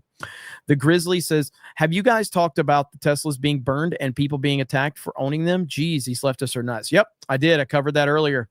It's scary stuff. Johnny the Wizkid says, Ben does know Trump can't pardon Derek on state charges. He did say that in his video. It's still an important discussion. Even liberal hive mind agrees. It's about righting the wrong and showing the truth. Ben Shapiro doesn't have credibility to have that conversation, because if it was about righting the wrong and exposing the truth, then he should have supported Donald Trump unequivocally. Because if Donald Trump didn't win that nomination, in this crazy, fucked up hypothetical sense that Ron DeSantis could have won the nomination, then 2020 would have worked and we would have never recovered from what happened in 2020. So fuck Ben Shapiro and his bullshit. Again, you could have your one time where you turned on Trump, but if you're going to do it again, fuck you. Fuck Ben Shapiro. Mike Zero sources breaking news. Mike Zero has discovered that JFK's death was caused by an unidentified assassin. Also, it will be funny if Cartman plays Elon. Not a band account says, when will Trump free us from daylight savings time? I don't know, man. I don't like it. Like right now, whatever the time is now, like I think we should just stay. I don't like the time change is what I mean. I hate the time change. So right now, just keep it as it is. Keep it like this right here. That's it. Okay. I heard rumors that he was going to do something with that, but I don't know if that's true or not. But just leave it as it is right now. Trump apparently posted the opening to episode 1, season 1 of The Apprentice over on True Social. So Trump is so happy that The Apprentice is back. He's so excited about it. That's great. I did see this clip, which I thought was pretty funny. Andrew Tate was on with the Hodge twins, and it's a pretty good answer right here. This is a pretty good answer about meeting Trump. Hey, have you ever met Trump? You ever met him? I've not met Trump yet. I'm worried about meeting Trump because I don't want them to use me against him. Even though I've done nothing wrong, I've not been convicted. I'm such a Trump fan that I would hate the idea of meeting him, because I genuinely believe he's a fantastic president, and them attacking him via him just simply shaking my hand. That would actually upset me a bit. Yeah. But also, Trump's he's built different. Right. So if he doesn't give a single fuck, I'd love to meet him. But I'm aware if he were to say I would get it. I would get why he'd be hesitant, perhaps. I don't know. But maybe he's just at the point where he doesn't give a shit what these idiots say. I like to believe so. Nick Fuentes met him, so. I mean, if Nick and Kanye can meet him. That's true. I've met him. Yeah. Yeah. Took a picture with him. Yeah. Trump's a hero. And one reason why I was able to meet him is because I got white friends. Hots twins are hilarious. Oh man. I respect that Andrew Tate's like, you know, if meeting him is going to bring him any blowback, you know, I don't want to mess with that, you know. So I respect that. That's a good respectable answer. So there you go. Oh no. Oh no. JD Vance as the Epcot sphere. Holy crap. What is going on, man? These things are weird. JD Vance as the Epcot sphere. Holy crap. Did you guys see that article? Like that, where was it at? There was an article. It was some stupid website that was oh, here it is right here. They got ratioed hard right here. The online right has a fondness for JD Vance memes. So why are right-wing accounts posting memes of the vice president that make him look like a doofus? They will never, ever get it. They will never understand it. They will never grasp this culture. All right? They will never do it. Absolutely hilarious. So I posted this right here. I said, you're retarded. I am once again asking you for more JD Vance memes. There we go right there. I am once again asking you for more JD Vance memes. There we go. Good. Oh, the comments are glorious. I mean, they're just getting crushed. They're getting crushed. What? What? Oh, God. What a response. Oh, my goodness. What a response. That is the best response ever. Holy shit. JD Vance memes are the greatest things ever. Oh, my God. What a response. You wouldn't get it. Oh, that's great. Okay, let's see. Did Trump just say to primary Massey? Am I seeing that correctly? Let's see here.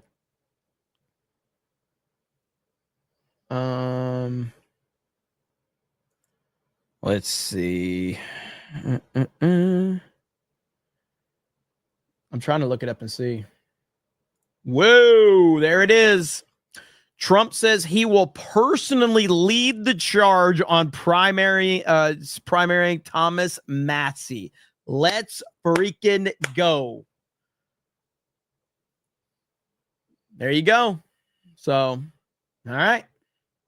So I'll have to look further into this, but I saw you guys talking about it. So I mean, Massey's been a thorn in his side for a while, so we'll see what happens there.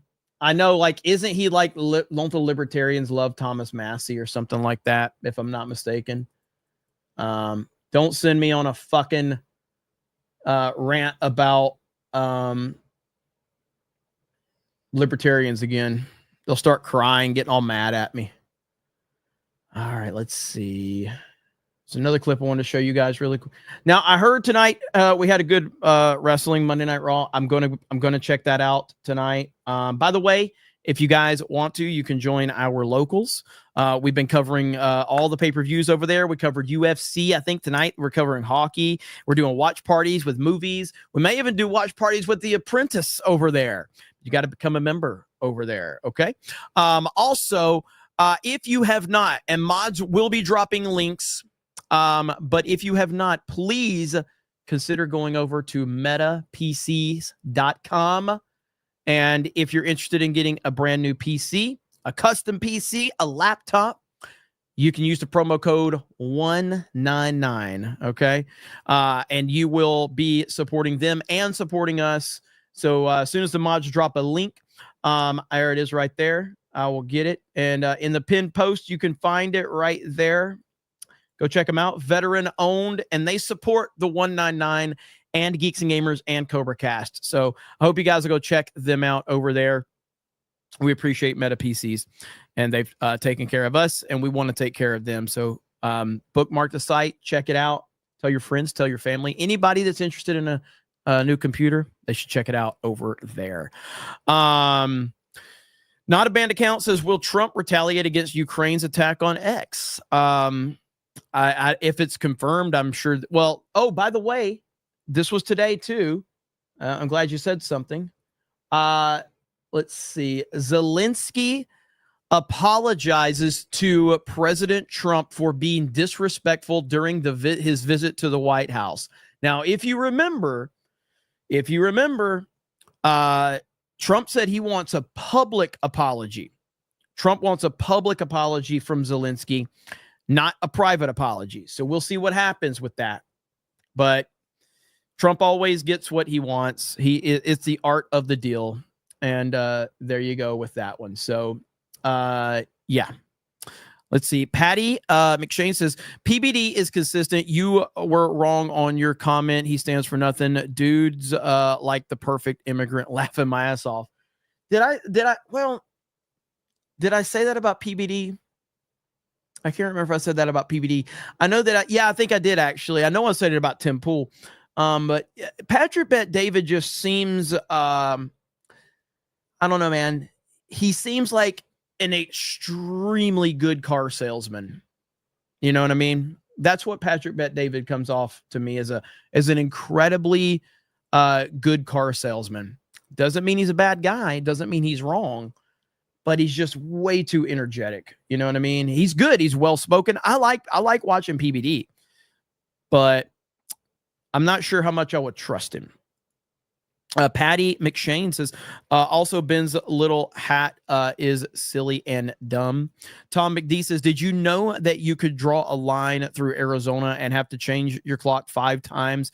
F daylight savings time.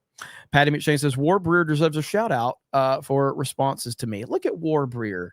Warbreer, getting a fan base in the chat there, buddy.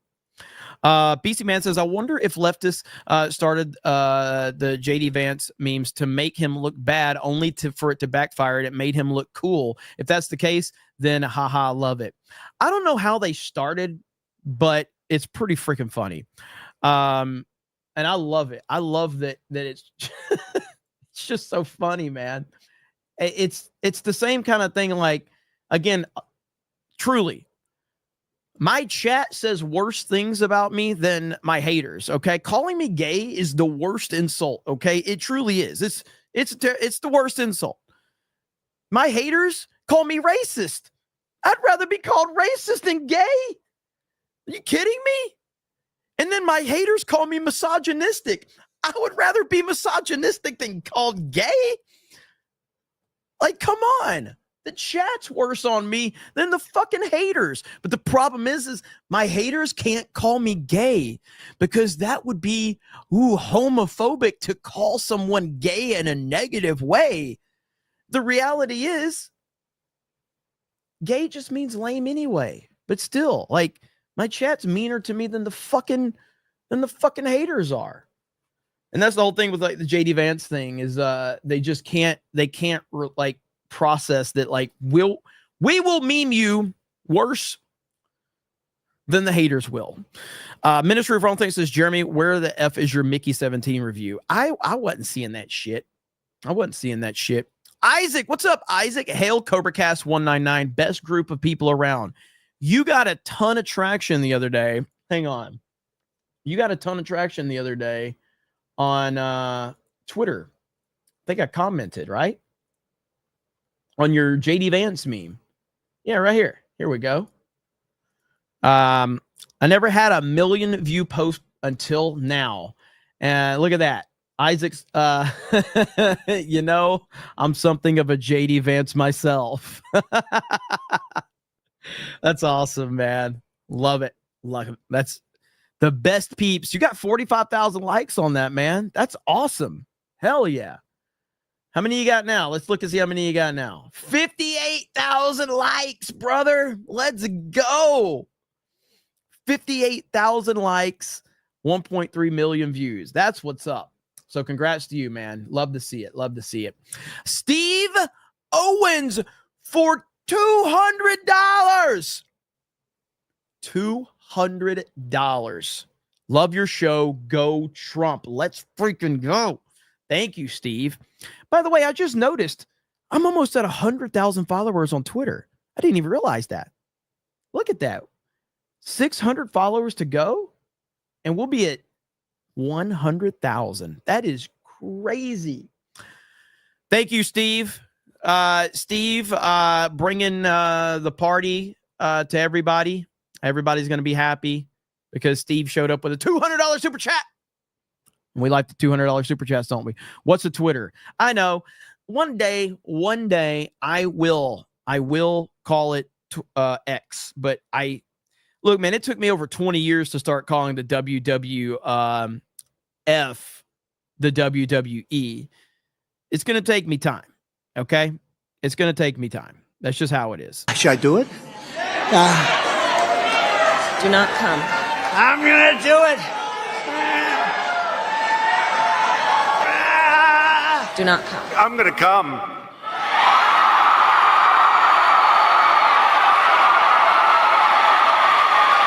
Oh. Should I do it? Yeah, one day I'll call it X. I think. I don't know. It's going to be tough. Twitter's a great name. Twitter's a great name. And it's tweeting. Like, what am I supposed to say? X and Xing? I don't know. That doesn't sound great. What is this? So RFK and Hannity were at a Steak and Shake. Here we go.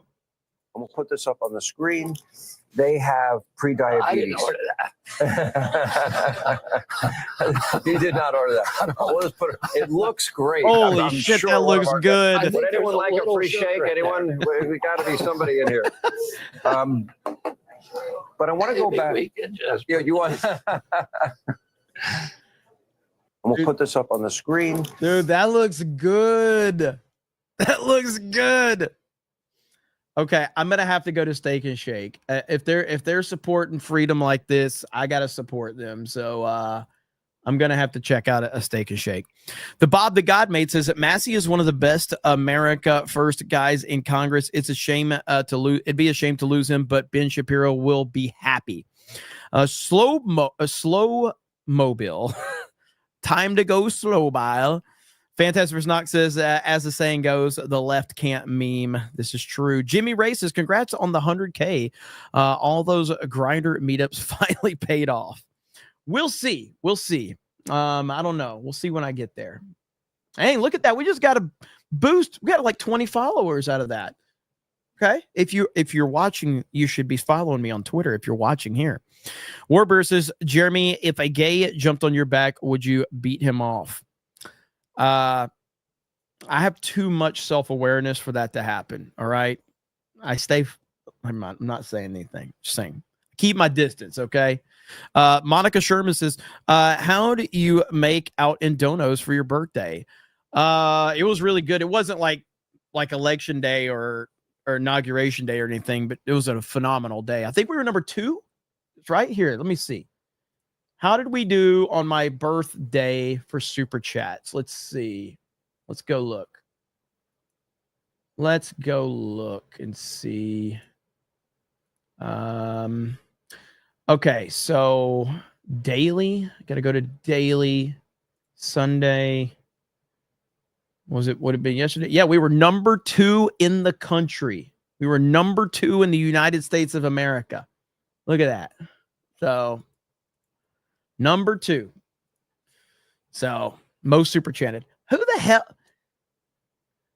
She had 3,700, 78 super chats and had 3,600. What? How? And only 3,700 people watched? What? I'm clicking it. President said, you said, I have power. Whoa, we have what? power. In the mighty name of Jesus. To instruct the We're going. I gotta see. Where's the live chat? Show chat replay. Where's these super chats? 50 minutes and you made $3,600. Where's the super chats? There's no super chats.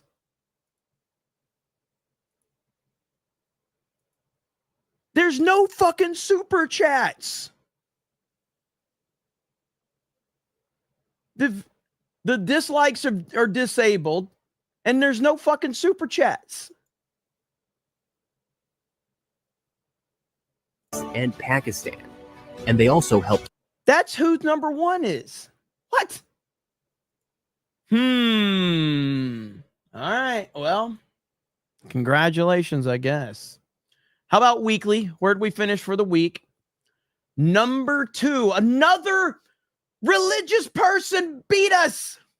We were number 2 by another religious person that probably didn't get no super chats. What the hell, man? What's going on? Prophet Lavoy? I gotta sign in. I ain't signing in. Hang on. All right, let's look this person up. Hang on. We need Jeremy Osteen. All right. So let's look up your stream. Prophet Lavoy. Okay. That other person had no super chats. All right, so this guy's live right now with 2,500 people watching. Okay. Live.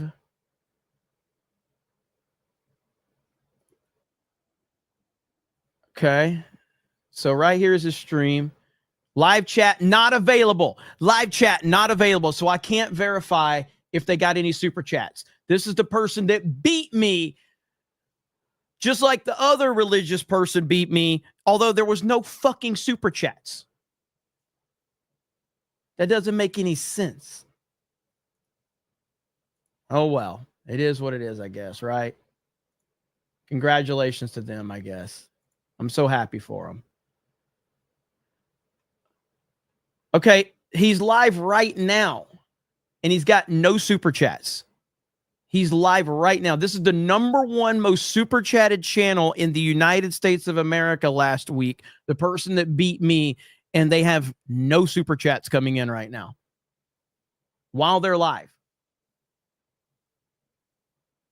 Oh, well, it is what it is. Congratulations to them.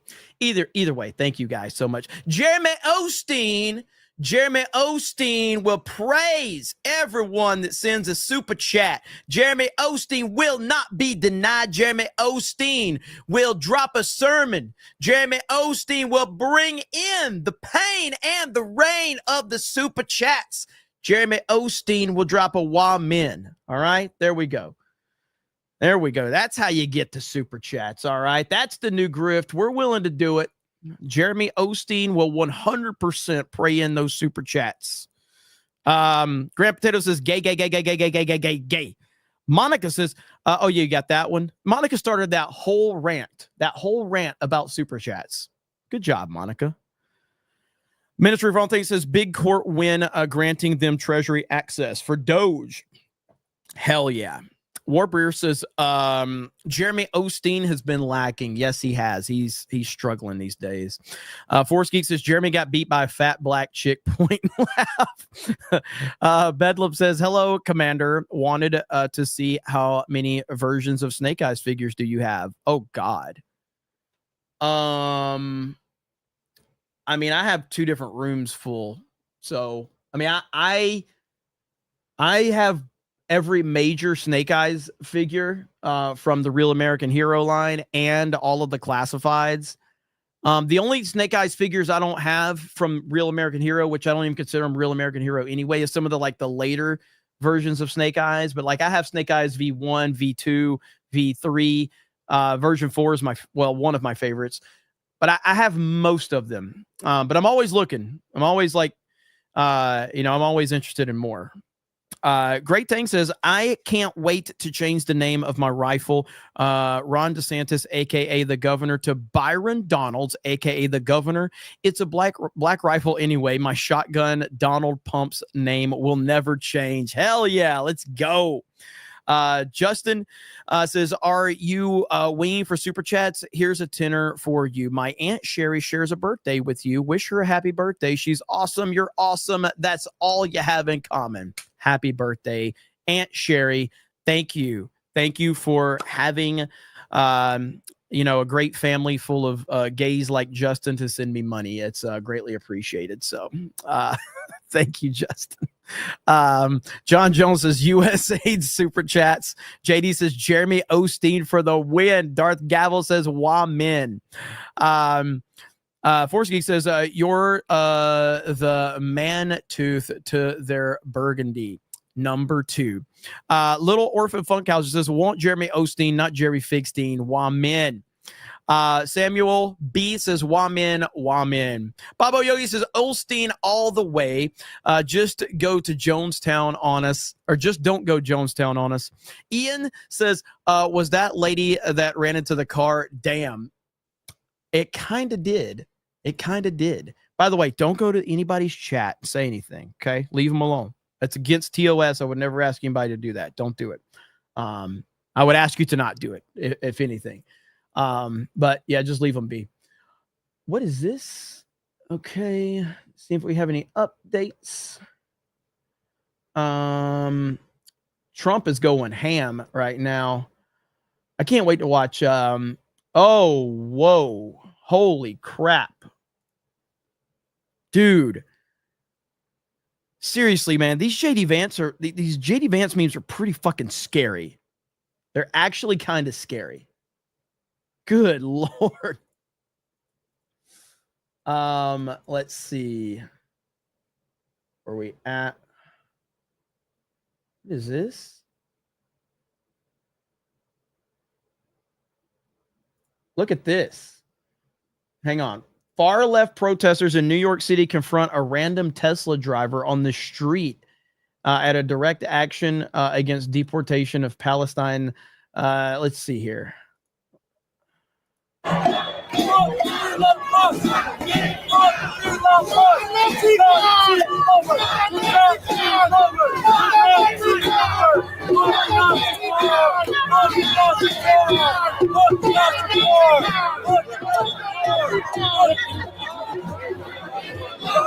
Back off the car, get out of the way. Fuck yourself.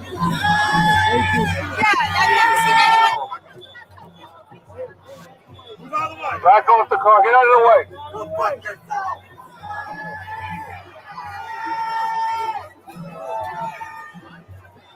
Let's go over, guys. Let him go. Let him go.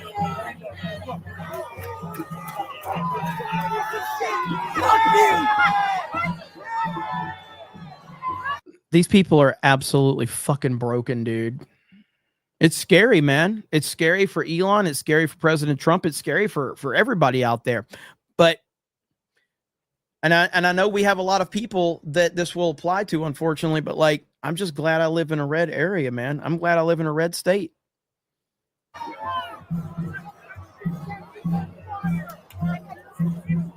Everybody, come on! Let's keep marching, guys. Come on!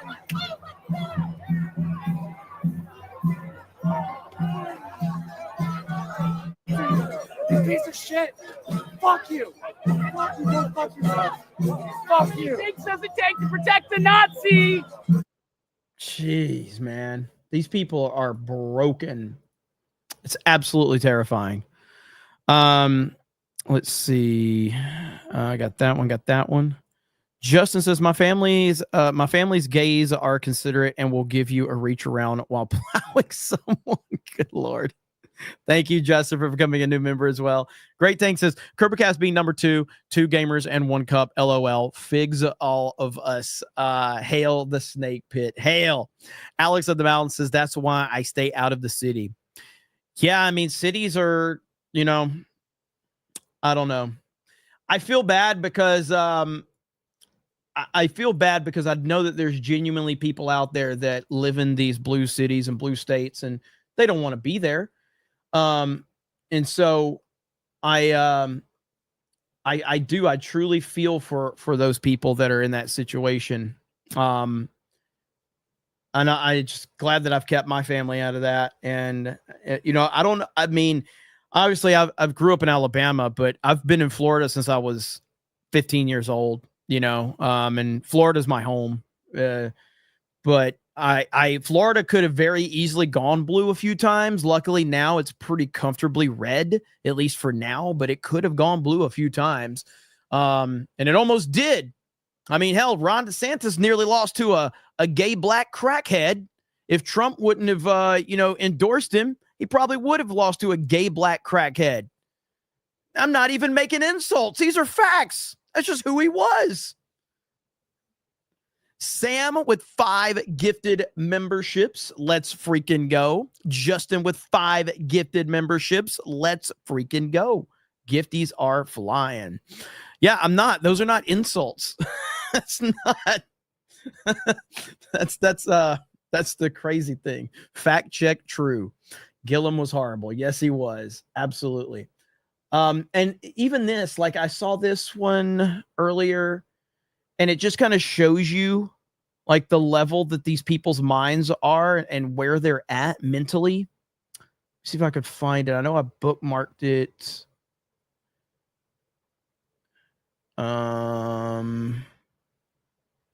Oh, before I show you that, look at this. Trump posted this on True Social. President Trump just posted a cinematic video of Black Lives Matter Plaza being ripped apart by crews outside of the White House. So freaking satisfying to watch. This is what President Trump just posted.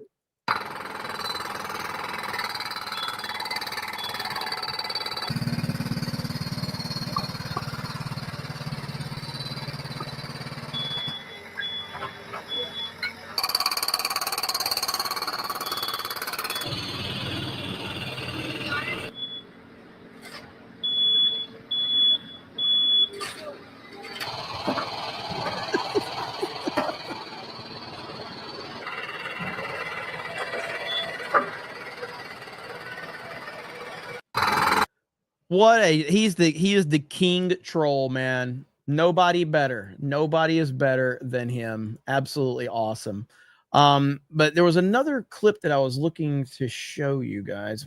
It was a comment that was made about Elon. I can't find it now. Where the hell is it? Got that one. I can't find it. But this was a clip from the Joe Rogan show about Elon right here. This other thing about Elon. Elon's going to steal everybody's money. He has $400 billion. I'm telling you, he's not going to steal your money. I'm telling you, that's not what he's doing. What he's doing is he's a super genius that's been with. Okay? And when you've been with by these nitwits that hide behind 3-letter agencies, and you're dealing with one of the smartest people alive, and he helps Donald Trump get into office, and he goes, I want to find out what kind of corruption is really around. Well, you fucked up. You fucked up and picked the wrong psychopath on the spectrum, because he's gonna hunt you down. He's gonna find out what's going on, and that's good. That's good for everybody. Yes, very well said, Joe Rogan. Like, that's perfectly said by Rogan, and that's exactly what is happening right now. And the Democrats, like, again, Joe Rogan was on their side, Elon Musk was on their side, RFK was on their side. Tulsi Gabbard was on their side. And, they've just pushed them all away. They pushed them all away, and now they're panicking. They're panicking because they don't know what to do. Now, they are trying to spin it, because you had this clip right here, the Democrats they're trying to spin this.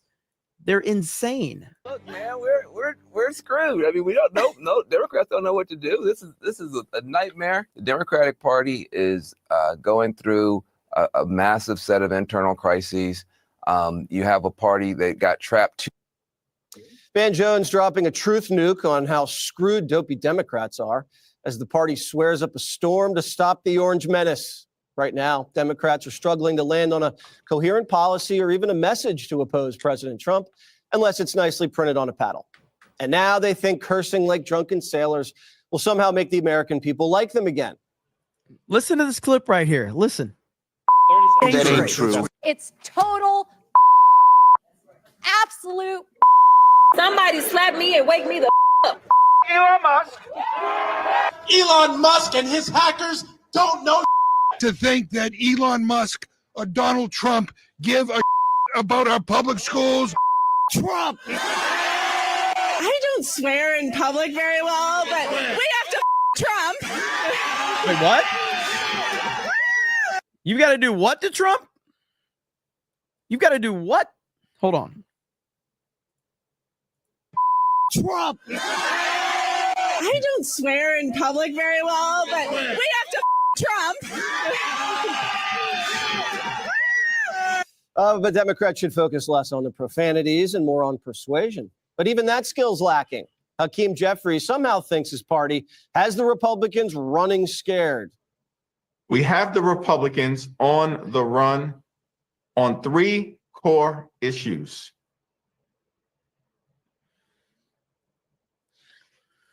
They are on the run in terms of the economy, in terms of healthcare, particularly as it relates to Medicaid. And we have them on the run with respect to the GOP tax scam. We have them on the run.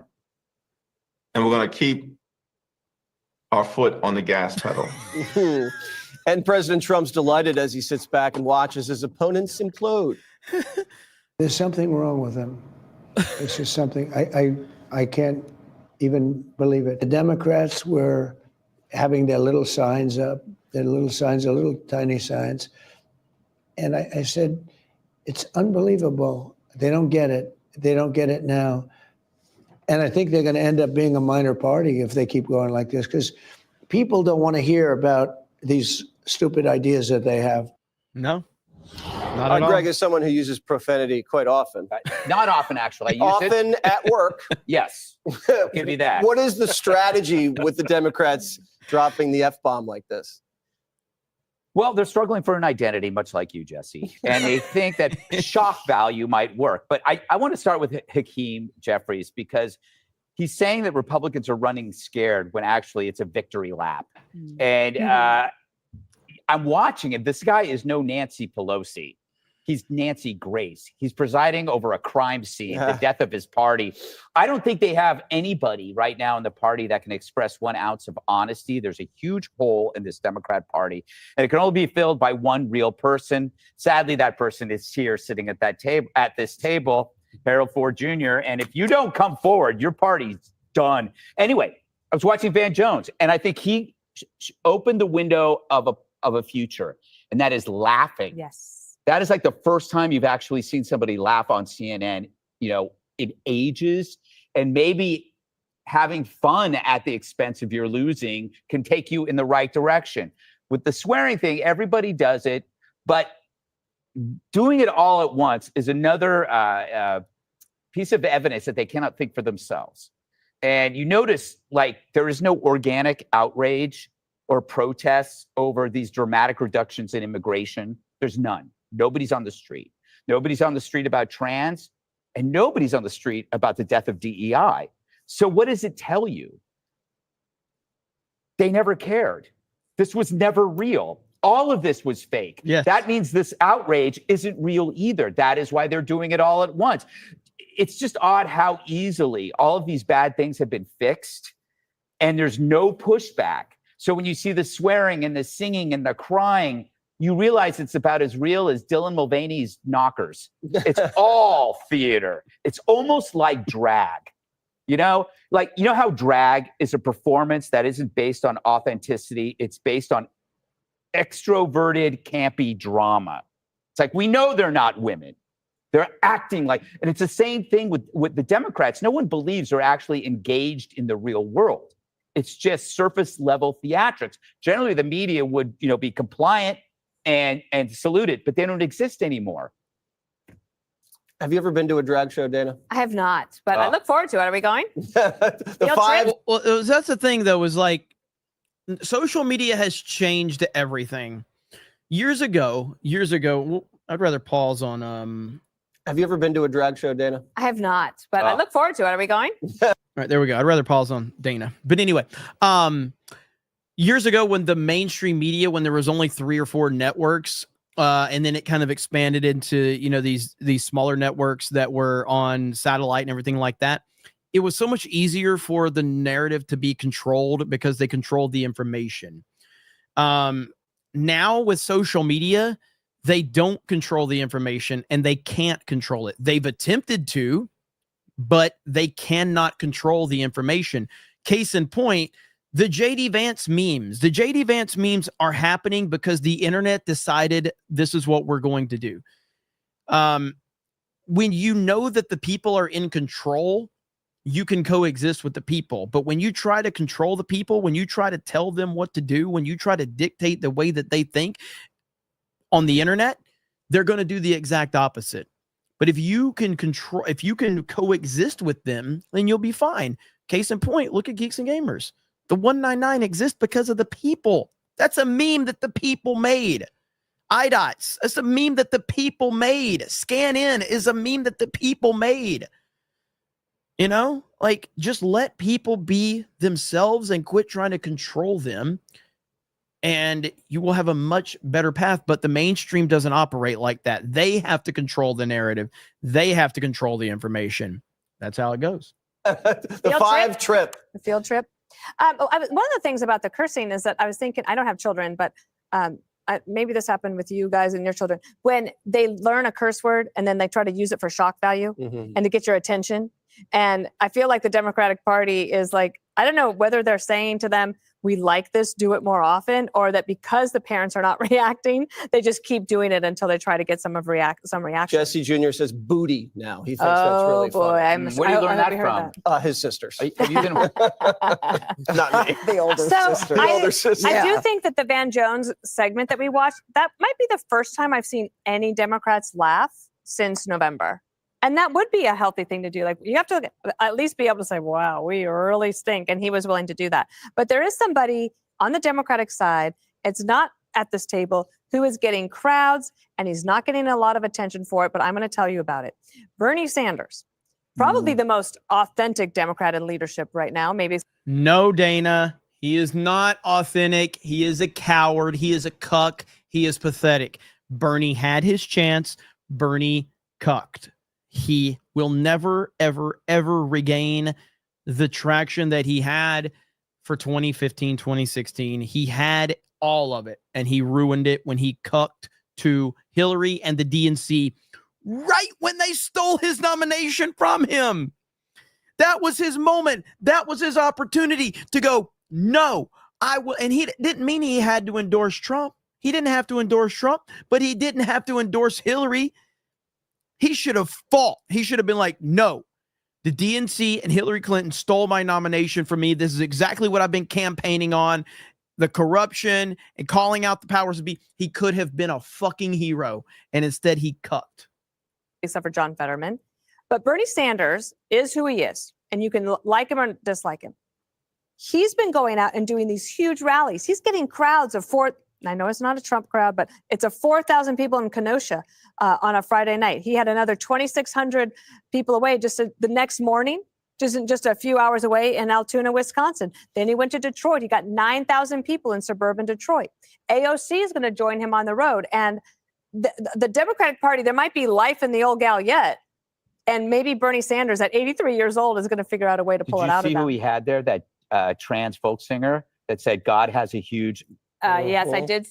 I did not see think that, that's but I gonna saw fly. that. Yeah. It might not fly. At the Doge, I the don't folk even singer. think Bernie Sanders like that. Yes. Getting out on the road's good. Harold, do you think that's a good tactic for your party? Hope everybody had a good weekend. And it's good to be back. I don't know. Bernie Sanders isn't the future of the Democratic Party. I think it's great that he's out, and I think Dana's point is He's not probably in a little DC tongue in holding cheek a that tiny he is microphone. right, that he's at least doing the things you have to do. I think there's a lot of frustration amongst them. I think that's why you hear the cursing. I hope it ceases. I hope whenever anyone in my party wants to curse, or to really exclaim themselves in profoundly emotional ways, to think about substance.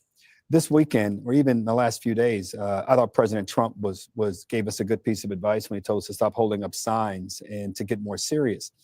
President Trump said something on the last 24 hours that I find remarkable that we hadn't touched on yet. He was asked if he thought that the country might be going into a recession, and he said, "Who knows?" And it made me think if Joe Biden or Kamala Harris, if she'd been elected, or even Barack Obama had answered a question like that, I would rightly criticize, and I think some around the table, if not all of us, would say, how can the leader of the strongest, richest, most important nation in the world say something like that? Now, we've seen the stock market do what it did today. It's down 2,000 points a Dow is just in the month of March. That's not an indicator of everything, but it certainly is a daily scorecard. And the question I have is for Democrats, why not begin to ask these questions? Why not begin to fashion answers to how everyday Americans who put the president over the finish line, President Trump, that is, in November, who may be wondering why prices on the things that they need the most at home are going up, or why it's much harder to invest today than it was before. I think raising challenges is part of it. You then have to develop answers. So every time you think about cursing and every time you think about singing, please don't. Think about ways in which you can offer serious answers, when the only way you offer serious answers is to begin to think about the questions on the minds of voters. I agree with you, Greg. There's so many cultural issues that we just lost track of and frankly lost a sense of common sense about. The president had that right. But I can tell you, most of the American people, working class, who went to vote for President Trump don't want to see what's happening in our economy happening today, especially if they don't know what the end game is. If it's tariffs we want, if it's paying down the debt we want, if it's just a tax cut we want, the president should give us that. And Democrats, if you don't ask these tough questions, the president doesn't have to answer them. So stop singing and stop cursing. It's almost like the Biden economy was such a disaster, and it was only a matter of time before that was going to start collapsing down. And that's exactly what is happening right now. And it's going to take time to correct that. It's going to take time to fix that. And I have full confidence that Donald Trump will fix it. I wasn't expecting the economy to just boom as soon as Trump takes office. There was a lot. It was basically the house of cards that it was built on from the Biden administration all come collapsing down. Trump is making a ton of changes, and it's going to take a little time, but let the tariffs play out. He's trying to end wars. They're trying to clean up all of this government spending right now. There's a lot of irons in the fire.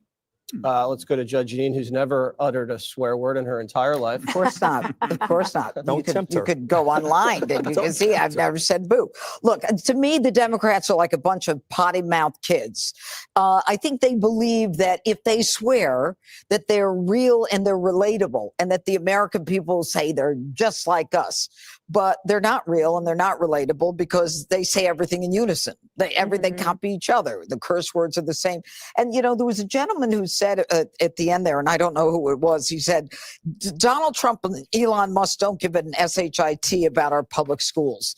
And I couldn't help but think, you think Joe Biden did? How many billions did we put in the public schools and our kids were not allowed to go back to school because there was no metric that would allow the kids to go back to school, according to the Democrats and the unions. But let's just talk about the fact that the Democrats have tried everything. He was a Russian puppet, and then he was a Nazi, and then he was a threat to democracy. And then, Elon Trump is taking over. And then it was, Trump is not happy. He's going to get rid of Elon Musk. And they go on and on. They make this stuff up. Then it's F both of them. Yep. And then it's like they're full of SHIT. And they go on from there. I mean, is that really what your party's about? It's actually a good point. What happened to the Trump and Elon aren't getting along narrative? What happened to the President Musk narrative? What happened to the one that the President Trump or Donald Trump is just in a puppet for Elon Musk and Elon Musk is controlling everything? What happened to all of those narratives? What happened to that? It's almost like as soon as Trump and Elon did that interview with Sean Hannity and they addressed it and they said point blank that we're aware of what they're doing, it's almost like that narrative went away. Very interesting, isn't it? They just can't go. I'm spelling it. They just can't go there. But I think what's interesting about this segment is that Shapiro and Tim Walz have now decided the way for the Democrat Party to succeed is to go on podcasts. What kind of podcast? Sports podcasts. I don't know anybody who gives a darn about what Shapiro thinks or Tim Walz or Andy Bashir about a sports team.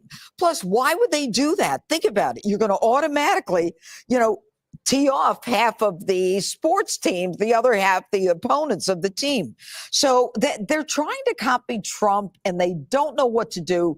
And they're so frustrated. They're like a bunch of kids who can't articulate how they feel, which reminds me of when my grandson was learning to talk, and I'm sure Jesse Jr. too. They would get very frustrated and they would cry and they would scream. And then you have to say to them, say with your words, what do you mean? Yeah. And Gigi's stomping her feet now. Yeah. And you We have to say with words. And then they learn. Democrats haven't learned. All right. Thank you very much, Judge Janine. Up next, So Canada apparently is running their mouth and Trump is responding. So that whole situation is just going to continue to, get out of control.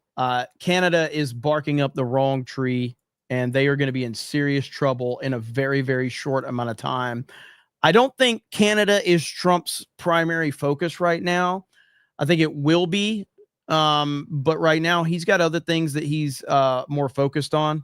But I think once he turns his attention to Canada, they're going to be in a world of hurt. So, and they keep running their mouths. It's crazy. Justin says Bernie threw Tulsi under the bus. She sacrificed her DNC career for Bernie, and he threw her under the bus. Jeremy say happy birthday to my Aunt Sherry again. She survived the worst of COVID. Happy birthday, Aunt Sherry. Thank you so much for. I hope you're watching anyway. You should be watching. This is the single most important political show on the entire internet. And that's not necessarily a compliment to me. It's more showing how bad all the other shows are.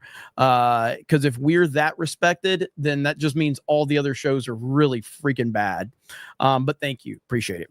Ministry of Wrong Think says they don't literally think anyone simply having a Tesla makes them a Yahtzee. This is terrorism to make people afraid and hurt Elon. Literally. I agree completely. This is all meant to intimidate. John Jones says never underestimate the precise, focused rage of autists.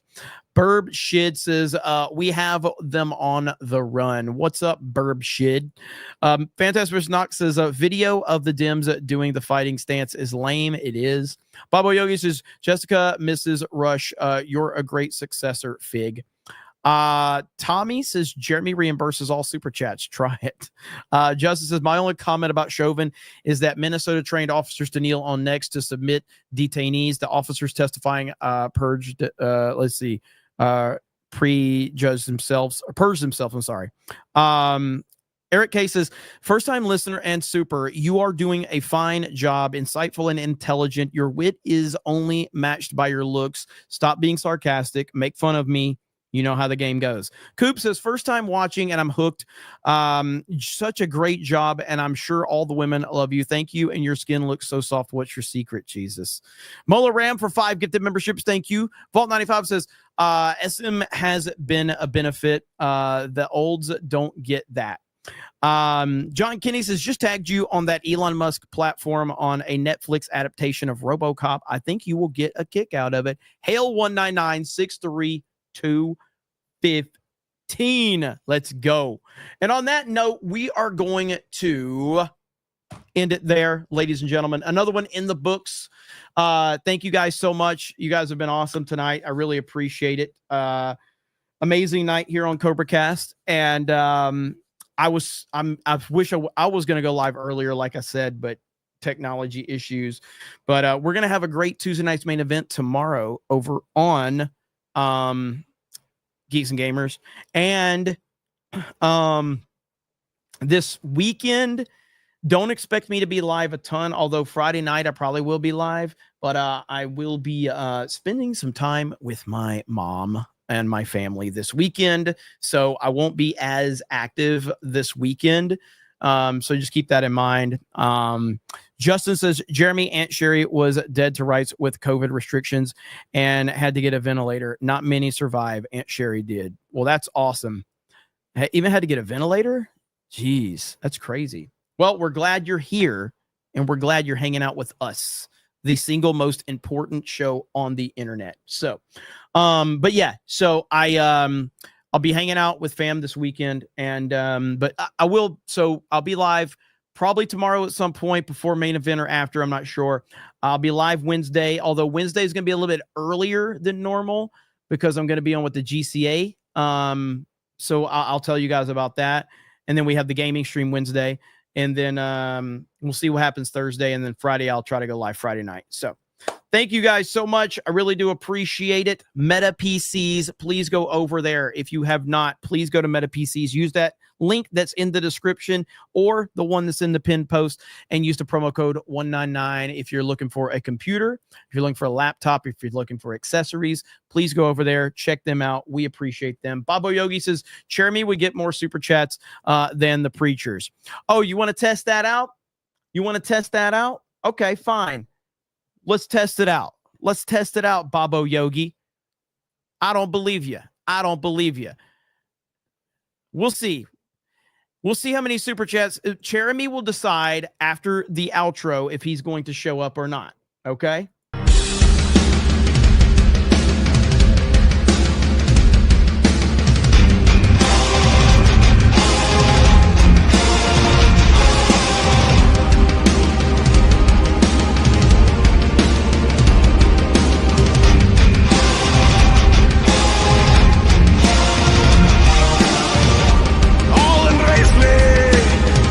Time to rule at last. 15 years held up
Yeah.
We're gonna get you, assholes. Just know that. Ah! Fuck them! Fuck them! Sick of their shit. I don't fucking care anymore.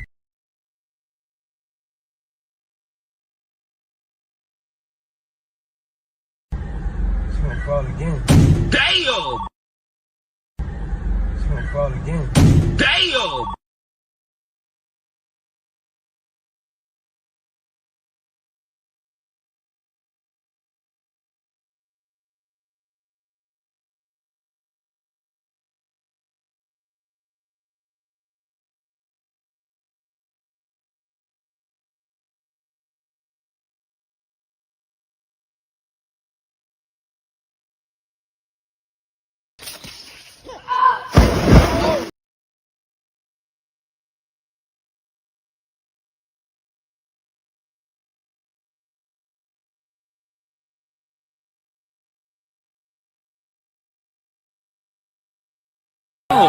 No!